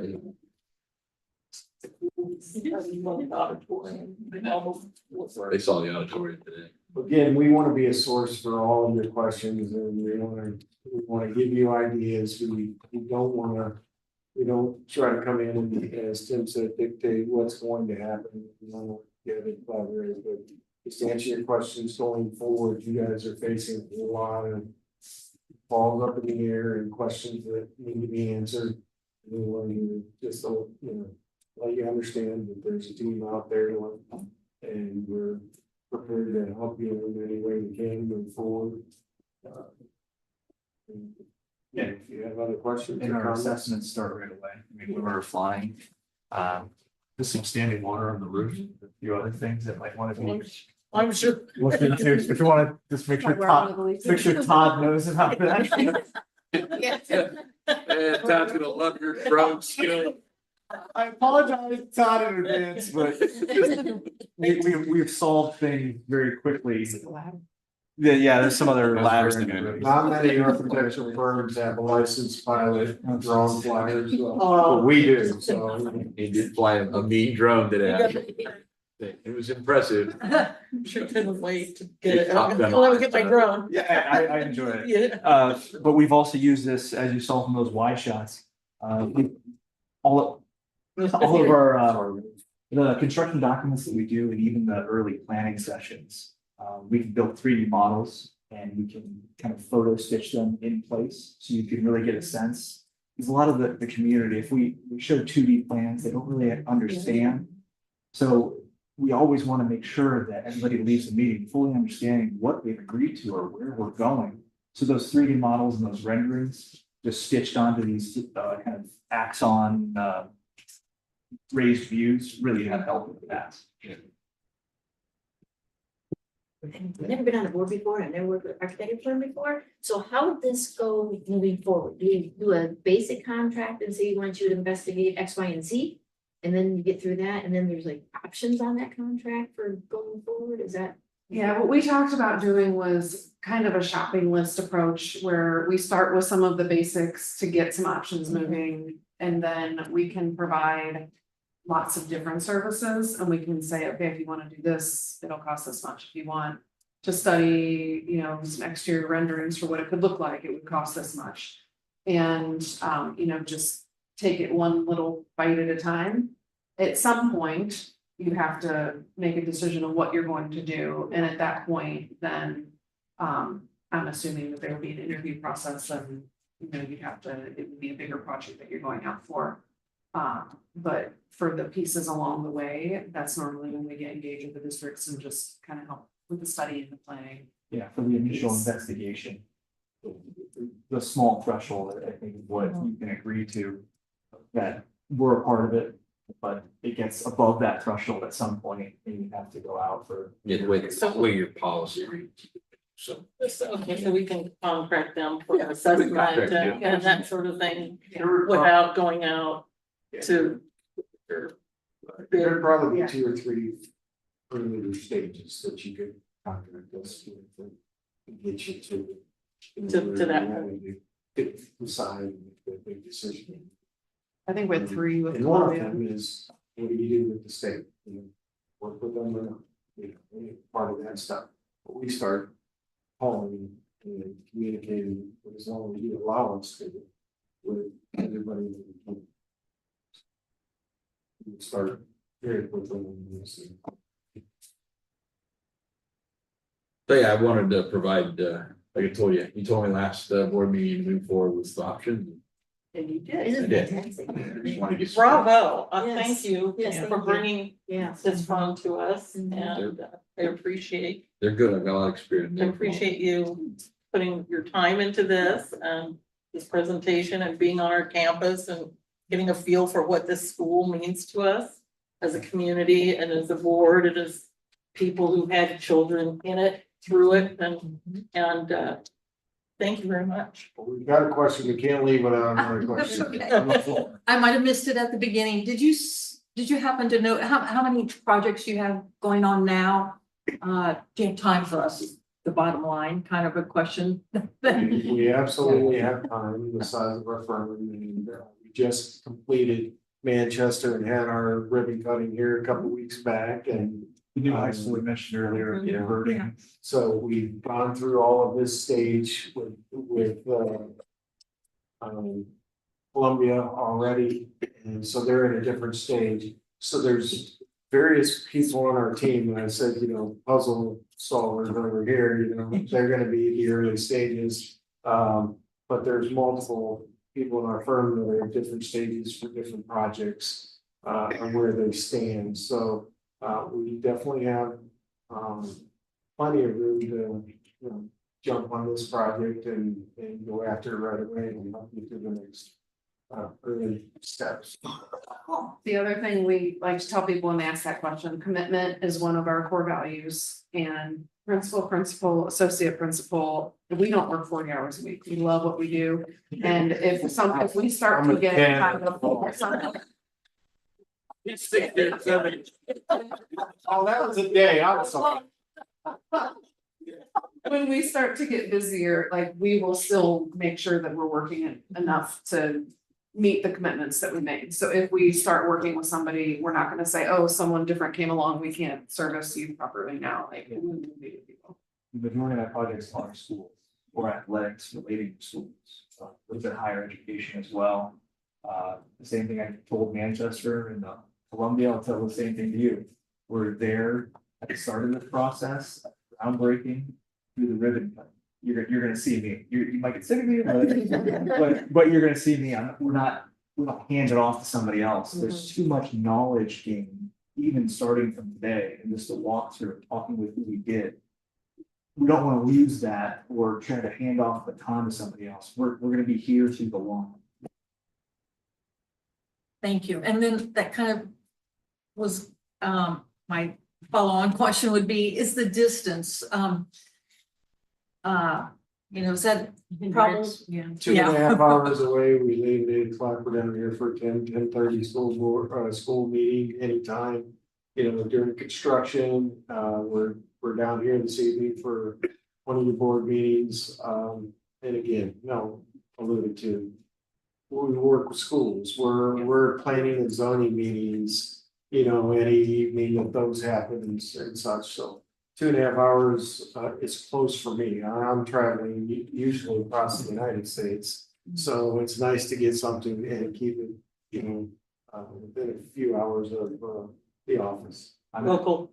Yeah.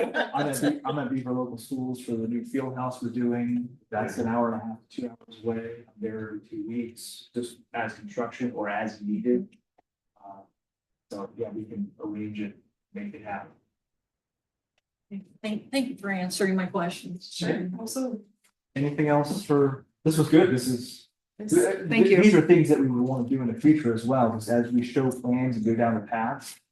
What are your thoughts? And let's put them out there and see what sparks it come. Maybe even some sort of entrance on Augenbach instead of everything off of 21. Yes.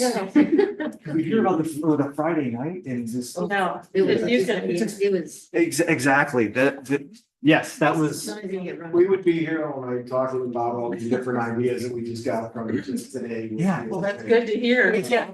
That was. Good, Megan brought. Seriously, that connection, I'm like, is there something, we didn't dig into it a little bit, because I didn't. No, I can't answer. I've asked that question months ago. We would dig into it, setbacks, easements, what do we need to cross, but.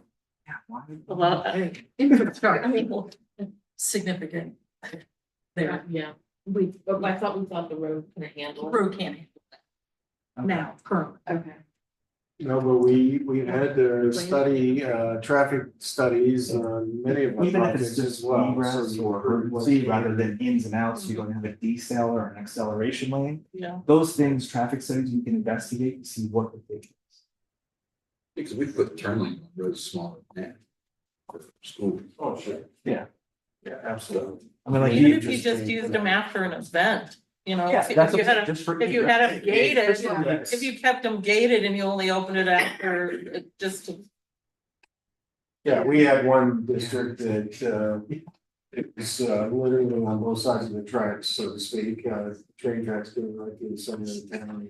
And so, but they did have one area gated but it was also for emergency vehicles at all times, and then it became a sports and, or community activity access, so you can distribute it, and it's also good for the buses and grand drop Yeah. offs. So there are times when you lift it up and you're not impacting the whole day on those traffic stops. I don't know if this is getting too far in the weeds, but while we're brainstorming, sorry. So we did a walkthrough through the elementary to get a picture of what that looks like and everything. And a lot of people have mentioned there's no sensory rooms and stuff like that for some of the kids. Is that also something that would be? We want to know all of that. Okay, so that's another thing that we Just were be the concerned That about. would be a discussion with curriculum director or the different teachers or just, okay, how many classrooms do you have right now? How many are fourth grade, third grade, et cetera? What are things that you're missing? Like the sensory rooms, other things. We start getting our arms around and start getting a list and, okay, that space needs X amount of square feet. What do we have existing that we can repurpose, reshape? That void space, the wasted leftover space to make that. in the young five thing too, where you're at it, the young five also, because we had to cut down, right? We had to cut down the class size, the first young five. Young five room is smaller. Yes, so we had to cut back the enrollment on that. That's like pre-K. And some of the people that we were talking about, there's a fantastic program, and they hate to see it go down, because it's not required. So I think we have to, it's a prize. Well, we're just brainstorming. Well, right, I get it, I'm just Right, saying. and that's something that it builds on to, so they had more success with those kids who went through the Young Five program as they entered the kindergarten, first, second grade, than they did with the kids who just went into kindergarten, so. Yeah, So it might that's not be a what we mentioned. requirement, Yeah, it might not be a requirement, but if it benefits to the academics, then it makes sense to have it, and we were at 25 last year, I don't know what we're at this year, less than 25. But maybe, especially more kids coming on, maybe it should be 50 or 30, or I don't, just brainstorming. Yeah, some of Well, those this is good, rooms this is that you first just- time to do it. Yeah, that you just talked about, we didn't even wait till you get the whole new school, we try to find a permanent place for them, you get them done over next summer. So you got them for next year. Yeah. If you don't have those, we won't try to implement that kind of stuff as quick as possible. Mhm. And but to your thoughts earlier, a permanent location, not just. It may have to be temporary, but those rooms are specialized and we usually not in other schools and do that kind of things in summer. And I brainstorming again, I know a lot of times we fight for a lot of gym space and stuff, and at one point, we were renting from churches and going all over the community and stuff. And so as we get bigger in sports, because I think sports is important, and I think sports is, an annexation of academics. And so, that's another thing that we have problems with, is there's just not enough gym space for everybody. In athletic director, you're actually renting storage as well for like high jump. Yeah, it doesn't. Yeah, we don't have surprise me, storage no. because we didn't have pole vault. Yeah, And we didn't have that before, so we put the stadium in, we have all the additional equipment, but we didn't have money to build. To build a storage area or to finish our field house or to do those Yeah. things, and because those are not critical, I Yeah. mean. but But it's the cost of important. renting something Yeah. versus doing a Mhm. permanent, when does that value make sense? Like, Right, hey, we right. need to do this and stop that. And the opportunities for the kids too, and practice until 9 o'clock at night because they have to wait that long to get in. Or they have to prioritize, and certain programs get more time than other programs, and so. Plus also having a safe place. The field house or the Yes. locker room area is cut out. I mean, if there's inclement weather or something, they don't have a safe space to go to, that's a. Mhm. Yeah, big Right, issue. when they're way over there, Yeah. and not everybody can fit on the gator. Yeah. Only 3 people. No, I'm sure they would try. It's funny, you can put them try. I have seen them try. But yes, all those things, I mean, like we said, it's a puzzle, but we enjoy digging and trying to find solutions. Mhm. Perfect. But I do think those are the big ones right now. It was a great start. Thank you. Thank you. Thank you for Thank- your time. Thank you. I know Answered our you got more on your agenda. Yeah. Oh, that's okay, we're. We don't mind. try to cut it back a little bit. I'm just saying. Next week, so. I'll be doing our 20-minute presentation. Yeah. All right, Mike, you're back on one. All right, Look at that. just be sure this works before you leave. You know, don't ever say, are there any questions? This is- Here's what we found to just about the general. Oh, thank you. Perfect. Thank you. Yeah, thank you. Thank you for your time. Absolutely. That was Oh, an excellent this looks like, this presentation. looks like a. Yeah.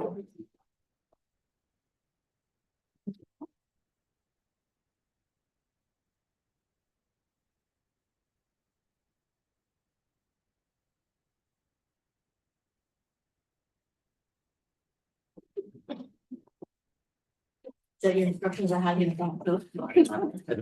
Agenda, I think. Oh. Yeah. I think of videos, so. And are we still More- on? Oh, yeah, we're still. We were, Well, they do have sex. So now we're up to reviewing. Reviewing the. Right, okay. Yeah. So now we'll roll into reviewing next week's agenda, and what we're gonna go over, so. Yes. Roll call, pledge allegiance, with minutes, public participation. And then the superintendent's report. Okay, so superintendent's report. Hey, thank you. Thank you. Mark, It's nice meeting you Tim, guys, thank you. thank you. Nice meeting you, thank you. Have a safe trip back. Thanks for coming. Wow, these guys. So, We're on the Superintendent. superintendent, Okay, of next week's, agenda. this is, yeah, we're going over next week's One agenda. more quick talk with it. What's that? How crazy. You know, and something to think about, like I said, on the superintendent's report itself. You know, if there are topics that you would like for training from OSB, I talked to Jeff Chambers. Cheryl Ryan does the training for school board, work with her. And known her for. That's what she does, but if there's anything that you're interested in, let me know, and we can put that together. Did you guys bring anything out, Chance? I'm sorry, Did you guys bring any points or training topics that you wanted for OSB to provide? Cause they'll tailor the training to whatever we want. I do. I don't need them right now. I can send them to you. Just send them to me. Okay. So I don't care whether you do it or not. I mean, it's up to you. If you want to do it, I'm willing to put it together for us. And they'll come out if whatever reason. If you want to just send me your topics. If not. No. It's up to you. Well, first off, does everybody want the training? I think it's a good idea. My vote would be yes, your vote is yes. depends on the training. Well, we're gonna tailor it, so it'd be whatever you think we want or need. Yeah, there's no, it's not a cookie cutter, like they just, the report's different, right? So it's like, what do you want? You know, what do you interested in? And they take it. They'll come out here, you know, be in open session, just talk. Is it free?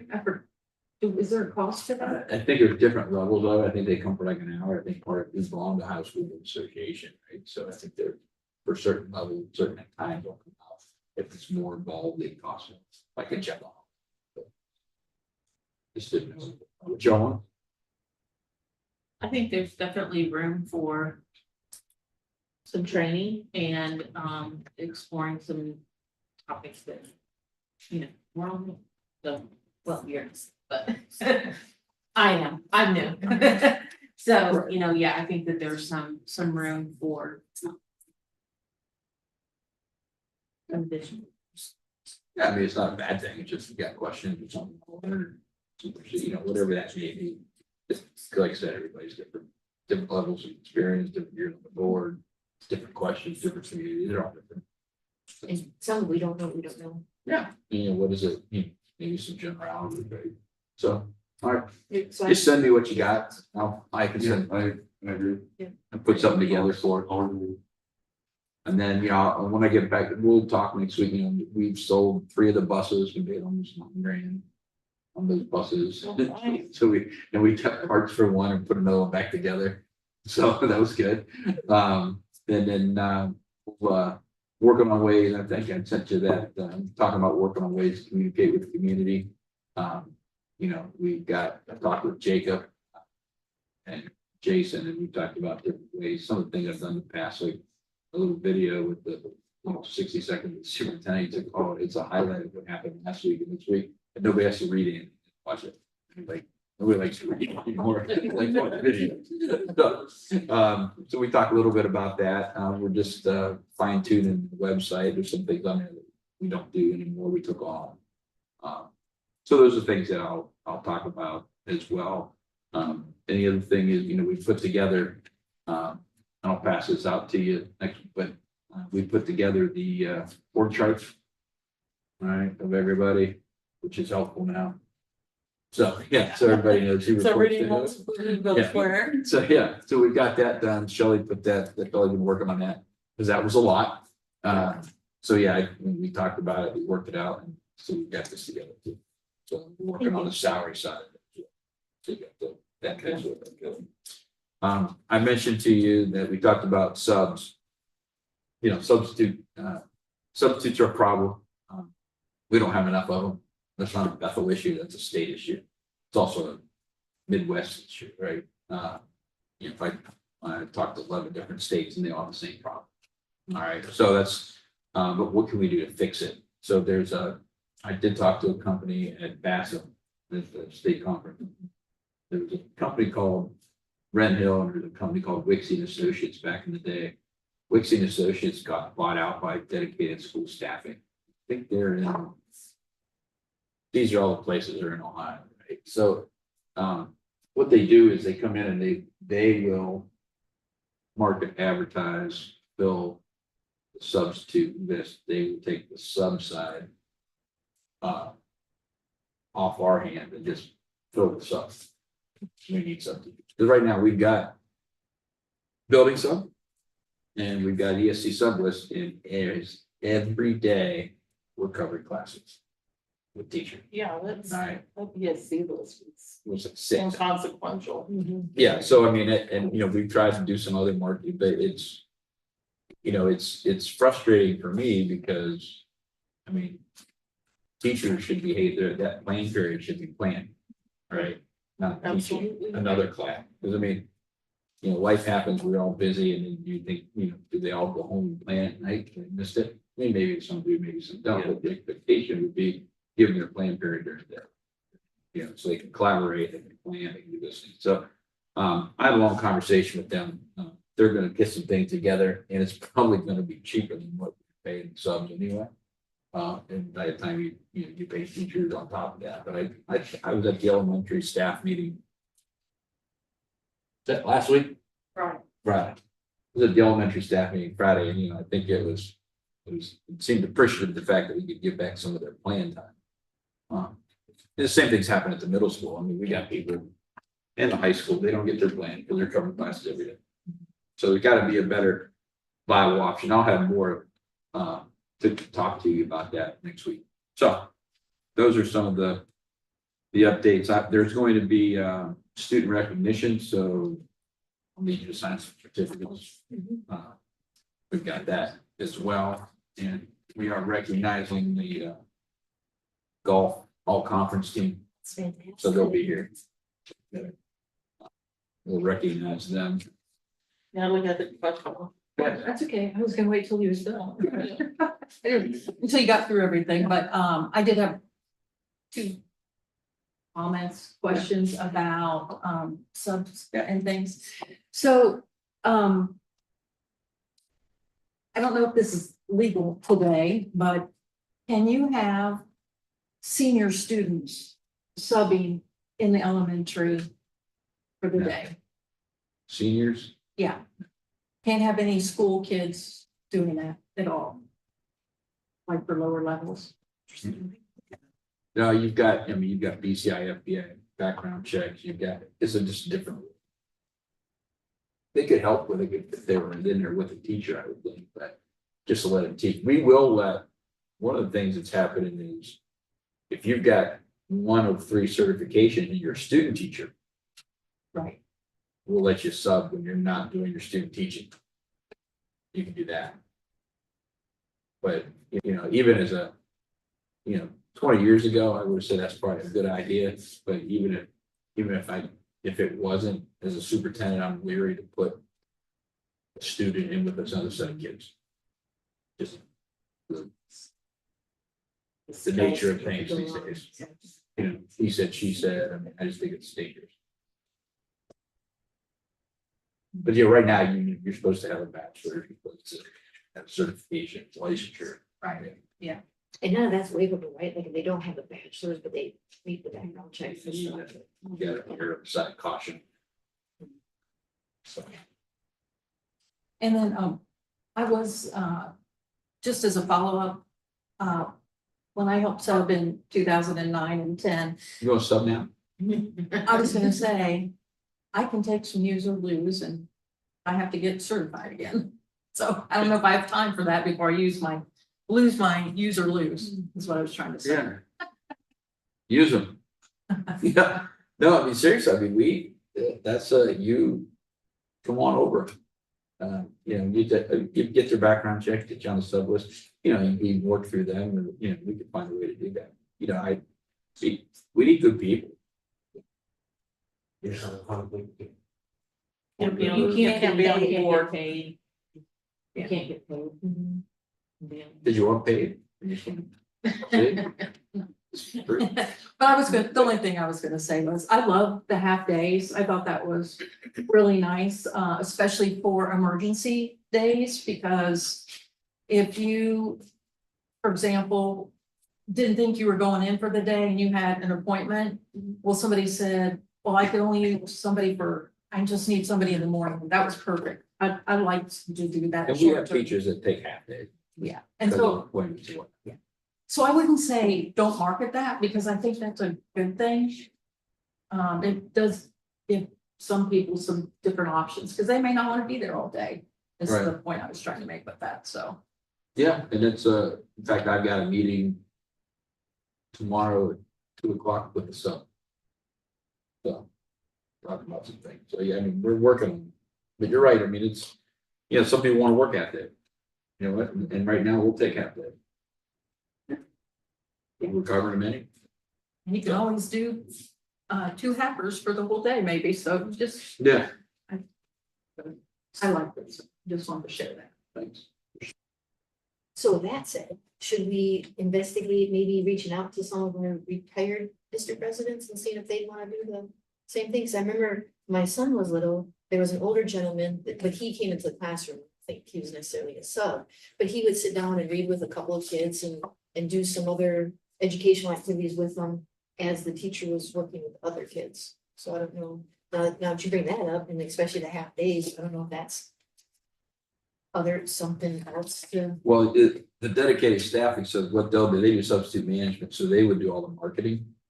Takes it out of our Gotcha. hands, I see. and they may market to this, we can ask them, so we can tailor it to us. So, Okay. and they may cover some, they may have come up with some aids as well, Mhm. for short aids too.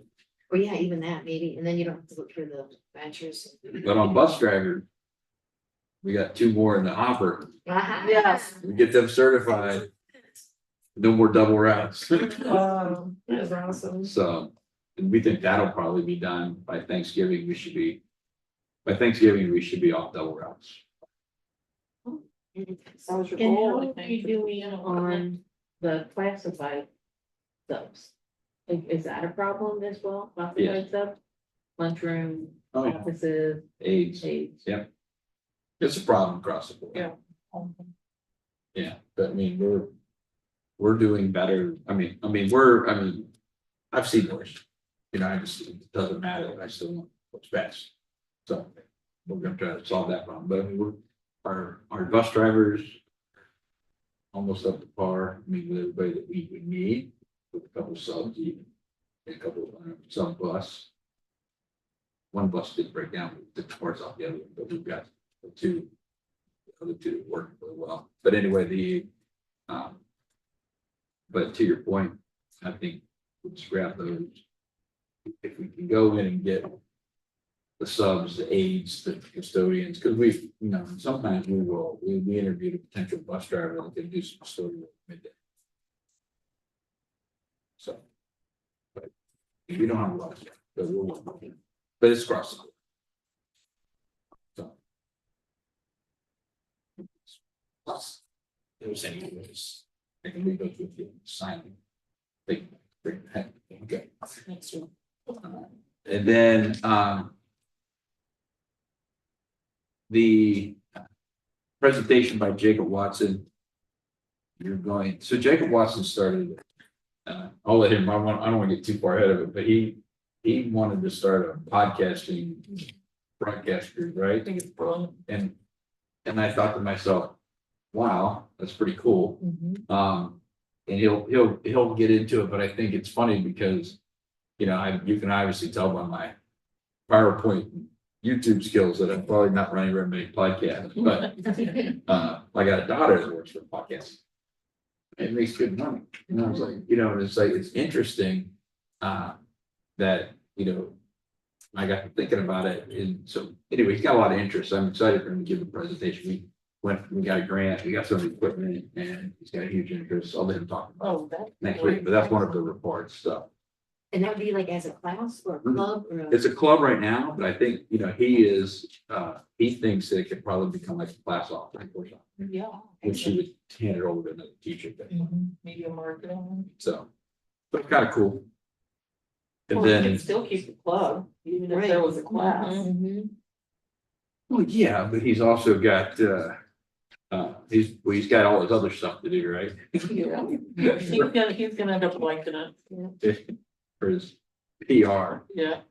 So, but those are, the important dates are here. And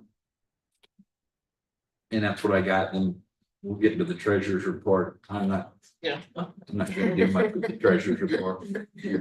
I only filled in for like taking roles. I mean, I could talk to it, but,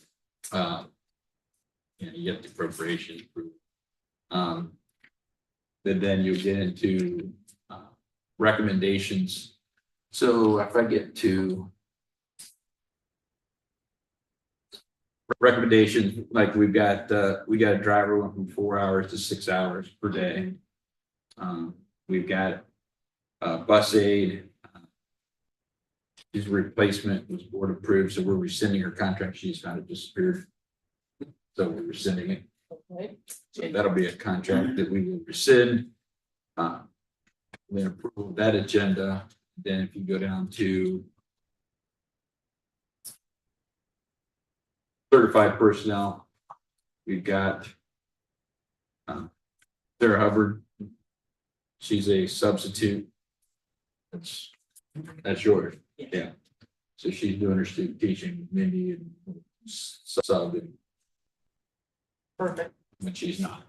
So we don't want the high school doing it too. Substitute teacher list, that's just Miami County.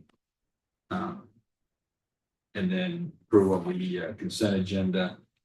Recommendations, item 8. So this is a pretty simple board agenda. Item 8, payment in lieu of, we've got another student.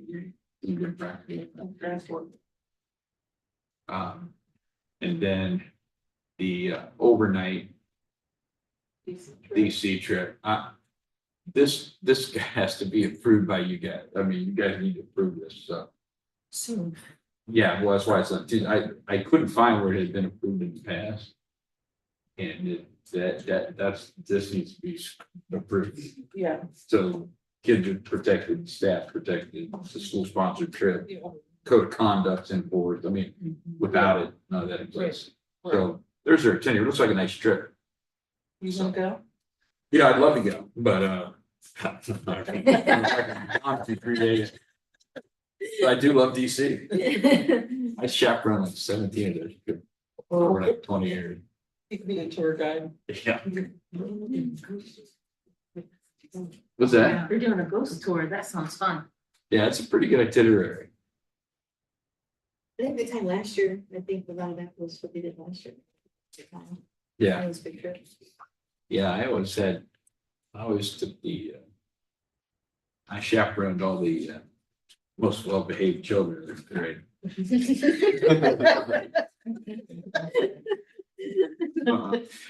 So and then we musician and accompanist compensation. This is just want to make sure that I understood it right. This is one of those things where like if somebody's going to sing and they need somebody to play the piano or whatever, they go take care of that. So the other thing on there is the first reading.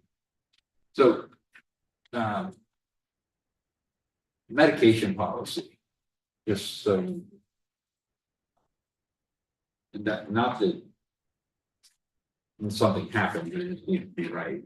So our current medication policy, it basically says, just so you know, because I put it on next week for the first reading, and this is why.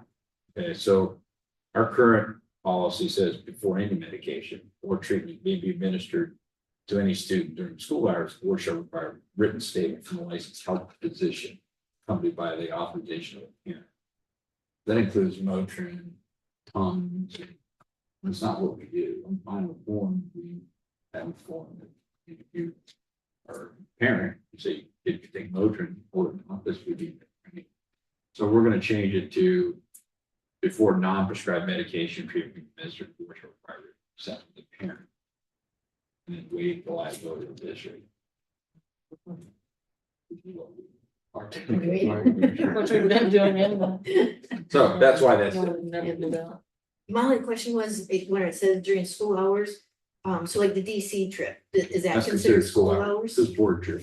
Okay, so that's how it does it. Field trips, athletics. Mm-hmm. Yeah. So even if it's not the 7:30 to 2:45, it's. School stuff. Mhm. I just, if it comes up, it just, it came up internally and I just want to make sure that, you're covered, we're covered, kids are covered, so. That's, we'll fix it. And then we've got, BA update. Sylvie's update, liaison reports.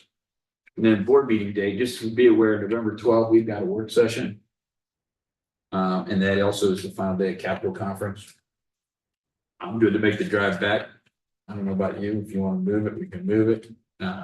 That'll be the final day of Capitol. What I didn't know is if, you had something planned and you wanted to, I don't know what time the session ends, it's from Columbus on the traffic, maybe an hour or two. Yeah, I looked it up and it's like 3:45 something. It's like last year it ended around 1, 2 o'clock. This year it goes all the way up until basically the end of the duty It day. used to go Sunday to Wednesday afternoon, then they cut it back now, like basically Monday, Tuesday, they make Tuesday longer. Mhm. Because they're trying. You don't have to tell me now, you can think about it, I just, I don't care either way. I just wanted you to be aware that, if you've got sessions planned, we can move it, but it isn't work sessions the way it was approved, the organization meeting is a board meeting. So it's gonna have to be the appropriate way. So you let me know about that, what you wanna do.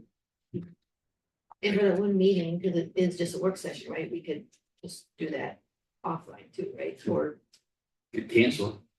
well, that's what I mean, cancel it. Well, the work that's done in the work session it doesn't have to be a new board meeting. It could just be like you and I or whatever. Well, yeah, but typically, I mean, we would talk about this at a board meeting, we have a work session, We Yeah. talked about that before, but I think you all like the work sessions now because we can ask questions now and ask it, have a conversation at the next meeting. The flip side, we have the question at the meeting. But I think we can reschedule it, we can just cancel it. Whatever you all want to do, because like you're gonna be down in Columbus. And I don't know what your plans are. What sessions you're gonna go to. If you're going to a session 3:45, you'll not get back there. Just not gonna happen. Especially with traffic coming out. It's bad. The schedule's out, so if everybody wants to take a look at the schedule Yeah. and see how late you want to stay on that day and then just email. Just email me, let me know what you want to do. You have time, I just want to put it on your radar. Okay. And then just the organizational meeting, I'm sure you know, has to be held prior to. So. An executive session meeting, and that is all I got for. Do we need to pick a date yet then for the organizational meeting? Or this is just like keep it on radar? Can you do it in December? The organizational meeting? No, I mean, we've always done it in January. I know, I just. It's never been asked that question. Well, they wanted to do it. This board wanted to do it in December. Last We want time. to do the swearing in December. And then You can't do it January 1 to January 15th instead. It's January, okay. But we could have sworn in in December. Swear them in. You can swear at any time. It's like organizational statutory, the first and the remember. Good to know. Yeah, that's why I never been asked that question. Well, now we all know. No, I know, it's a long. It's always been January, first couple weeks of January, It's the law. so, Okay. and then. That's it for the agenda for next week. Any questions? I mean, it's not a lot on it, just some common sense stuff. Stuff gotta be done. Housekeeping. Well, just to help us think about November, what typically comes up in November? I'm trying to think, what are anything that, you know, might make us want to make sure we have the workshop, if we have a lot of questions, or what comes up in November? I'm trying to think of anything specific. I mean, honestly, it's, November's usually nothing. You know, kind of, they sort of, it's a lull time, right? You got the holidays and you got, start of second quarter's coming up, you know. Not a lot of, no policy, I mean, there's no handbooks, no agendas, curriculum, there's no real piece that sticks out.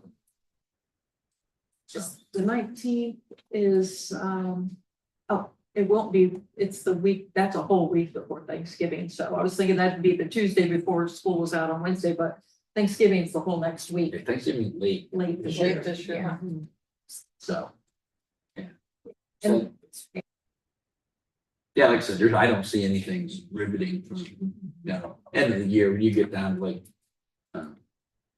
You know, May, Yeah. April, you start buying things for next year, but I don't see a lot.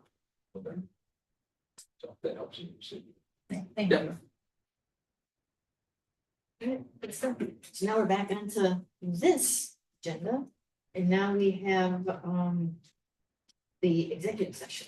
So can I get a motion to go into the executive session to consider the compensation of an employee and to consider the employment? of an employee? Oh, second. Any discussion? We take roll, please. Okay, I'll take it. Wait a minute, I gotta get to the right page. I'm thinking, wait a minute, I gotta do that. Thank you. Okay, Mrs. Luskowitz, Yes. Mrs. Butler, yes. Mrs. Donahue, Yes. Mrs. Kiplinger, Yes. Mr. B. Yes. Okay, time into 7:46. 7:46.